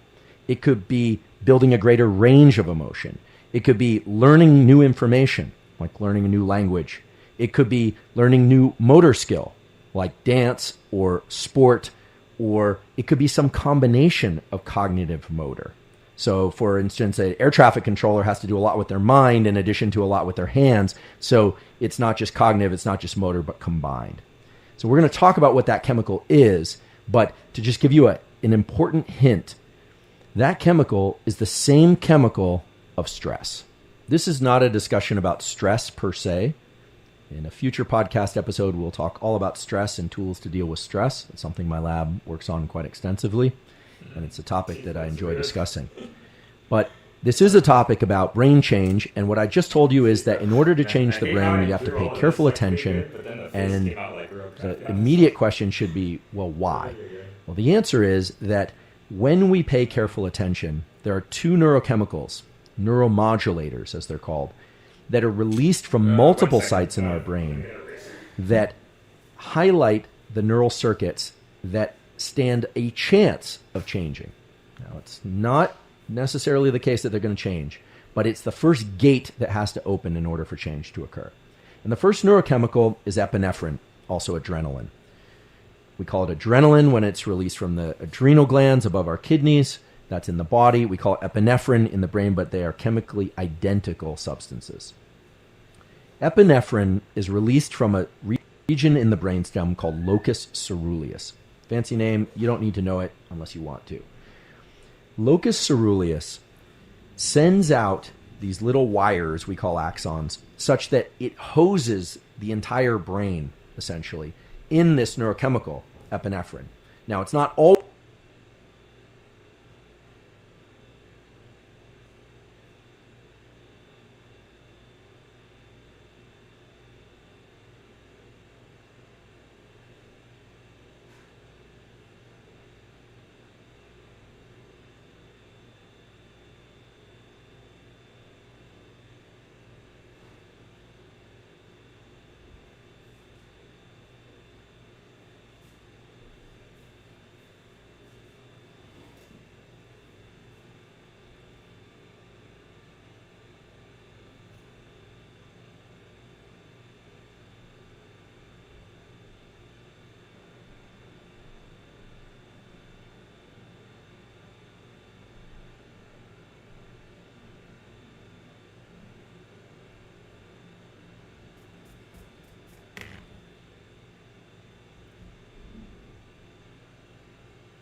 always hosing the brain with epinephrine. It's only when we are in high states of alertness that this epinephrine is released. But the way this circuit is designed, it's very non-specific. It's essentially waking up the entire brain. And that's because the way that epinephrine works by binding particular receptors is to increase the likelihood that neurons will be active. So no alertness, no neuroplasticity. However, alertness alone is not sufficient. As we would say, it's necessary but not sufficient for neuroplasticity. We know this is true also from the work of Hubel and Wiesel, where they looked at brain plasticity in response to certain experiences in subjects that were either awake or asleep. And I hate to break it to you, but you cannot just simply listen to things in your sleep and learn those materials. Later, I'll talk about how you can do certain things in your sleep that you're unaware of that can enhance learning of things that you were aware of while you were awake. But that is not the same as just listening to some music or listening to a tape while you sleep and expecting it to sink in, so to speak. Epinephrine is released when we pay attention and when we are alert. But the most important thing for getting plasticity is that there be epinephrine, which equates to alertness, plus the release of this neuromodulator acetylcholine. Now, acetylcholine is released from two sites in the brain. One is also in the brainstem, and it's named different things in different animals, but in humans, the most rich site of acetylcholine neurons, or neurons that make acetylcholine, is the parabigeminal nucleus, or the parabrachial region. There are a number of different names of these aggregates of neurons. You don't need to know the names. All you need to know is that you have an area in your brainstem, and that area sends wires, these axons, up into the area of the brain that filters sensory input. So we have this area of the brain called the thalamus, and it is getting bombarded with all sorts of sensory input all the time. Costello snoring off to my right, the lights that are in the room, the presence of my computer to my left. All of that is coming in. But when I pay attention to something, like if I really hone in on Costello's snoring, I create a cone of attention, and what that cone of attention reflects is that acetylcholine is now amplifying the signal of sounds that Costello is making with his snoring and essentially making that signal greater than all the signal around it. What we call signal to noise goes up. So those of you with an engineering background will be familiar with signal to noise. Those of you who do not have an engineering background, don't worry about it. All it means is that one particular shout in the crowd comes through, Costello's snoring becomes more salient, more apparent relative to everything else going on. Acetylcholine acts as a spotlight. But epinephrine for alertness, acetylcholine spotlighting these inputs, those two things alone are not enough to get plasticity. There needs to be this third component, and the third component is acetylcholine released from an area of the forebrain called nucleus basalis. If you really want to get technical, it's called nucleus basalis of Meynert. For any of you that are budding physicians or going to medical school, you should know that. If you have acetylcholine released from the brainstem, acetylcholine released from nucleus basalis, and epinephrine, you can change your brain. And I can say that with confidence because Merzenich and Reckenzone, as well as other members of the Merzenich lab, Michael Kilgard and others, did these incredible experiments where they stimulated the release of acetylcholine from nucleus basalis, either with an electrode or with some other methods that we'll talk about.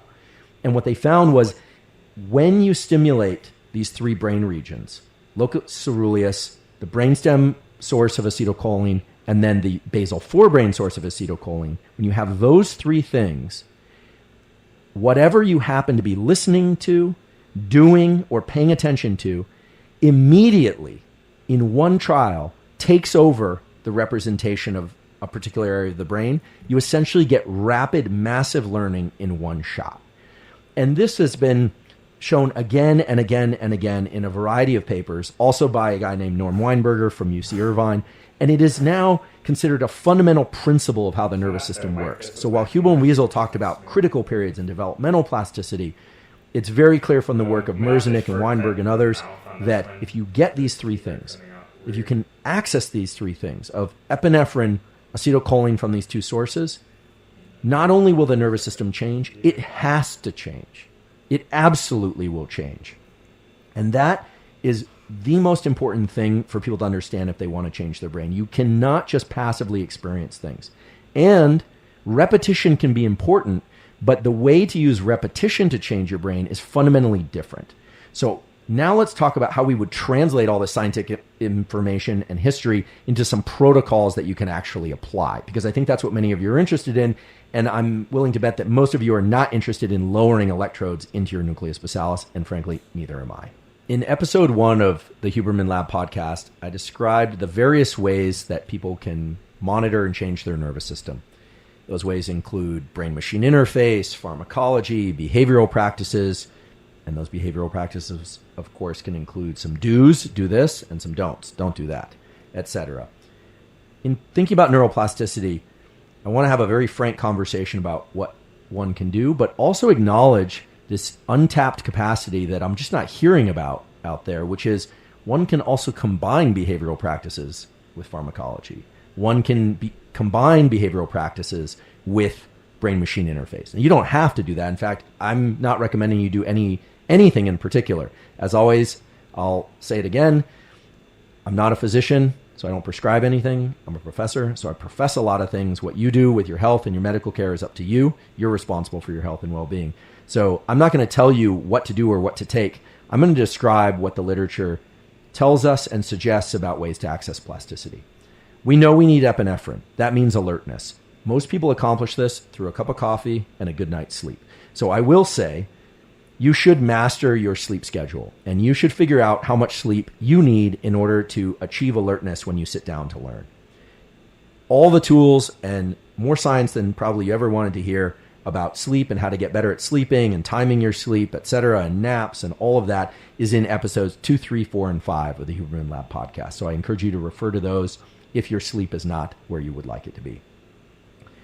Your ability to engage in deliberate focused alertness is in direct proportion to how well you are sleeping on a regular basis. I think that's kind of an obvious one. So get your sleep handled. But once that's in place, the question then is, how do I access this alertness? Well, there are a number of ways. Some people use some pretty elaborate psychological gymnastics. They will tell people that they're going to do something and create some accountability. That could be really good. Or they'll post a picture of themselves online and they'll commit to learning a certain amount, losing a certain amount of weight or something like this. So they can use either shame-based practices to potentially embarrass themselves if they don't follow through. They'll write checks to organizations that they hate and insist that they'll cash them if they don't actually follow through. Or they'll do it out of love. They'll decide that they're going to run a marathon or learn a language or something because of somebody they love, or they want to devote it to somebody. The truth is that from the standpoint of epinephrine and getting alert and activated, it doesn't really matter. Epinephrine is a chemical, and your brain does not distinguish between doing things out of love or hate, anger or fear. It really doesn't. All of those promote autonomic arousal and the release of epinephrine. So I think for most people, if you're feeling not motivated to make these changes, the key thing is to identify not just one, but probably a kit of reasons, several reasons as to why you would want to make this particular change. And being drawn toward a particular goal that you're excited about can be one. Also, being motivated to not be completely afraid, ashamed, or humiliated for not following through on a goal is another. Just want to briefly mention one little aside there, because I've got a friend who's a physician. He's a cardiologist who has a really interesting theory. This is just theory, but I think it will resonate with a lot of people, which is that you've all heard of this molecule dopamine that gives us this sense of reward when we accomplish something. Well, we also want to be able to access dopamine while we're working towards things, enjoy the process, as they say, because it has all sorts of positive effects. It gives us energy, etc. But my friend, what he says is, there's many, many instances where someone will come to him and say, you know what, I'm going to write a book. And he says, oh, that's great. I'm sure the book's going to be terrific, and you really should write a book. And then they never go do it. And his theory is, if you get so much dopamine from the reward of people saying, oh, yeah, you're absolutely going to be able to do that, you might not actually go after the reward of the accomplishment itself. So beware these positive reinforcements also. I'm not saying people should flagellate themselves to the point of victory in whatever they're pursuing, but motivation is a tricky one. So I suggest that everyone ask themselves, what is it that I want to accomplish? And what is it that's driving me to accomplish this? And come up with 2 or 3 things, fear-based perhaps, love-based perhaps, or perhaps several of those, in order to ensure alertness, energy, and attention for the task. And that brings us to the attention part. Now, it's one thing to have an electrode embedded into your brain and increase the amount of acetylcholine. It's another to exist in the real world outside the laboratory and have trouble focusing, having trouble bringing your attention to a particular location in space for a particular event. And there's a lot of discussion nowadays about smartphones and devices creating a sort of attention deficit, almost at a clinical level for many people, including adults. I think that's largely true. And what it means, however, is that we all are responsible for learning how to create depth of focus. There are some important neuroscience principles to get depth of focus. I want to briefly talk about the pharmacology first, because I always get asked about this. People say, what can I take to increase my levels of acetylcholine? Well, there are things you can take. Nicotine is called nicotine because acetylcholine binds to the nicotinic receptor. There are two kinds of acetylcholine receptors, muscarinic and nicotinic, but the nicotinic ones are involved in attention and alertness. I have colleagues. These are not my, kind of like bro science buddies. I have those friends too. This is a Nobel Prize winning colleague who chews Nicorette while he works. He used to be a smoker. He quit smoking because of fear of lung cancer. It's like a smart choice. But he missed the level of focus that he could bring to his work. This is somebody who's had a very long career. And if you ever meet with him, unfortunately I can't name him, if you ever meet with him, what you realize is he chews about 5 pieces of Nicorette an hour, which I am not suggesting people do. But when I asked him, why are you doing this? He said, well, it increases my alertness and focus. And also his theory, and I want to really underscore that it's theory, not scientifically supported yet, is that it offsets Parkinson's and Alzheimer's. It is true that nucleus basalis is the primary site of degeneration in the brain in people that have dementia and Parkinson's. And it's what leads to a lot of their inability to focus their attention, not just deficits in plasticity.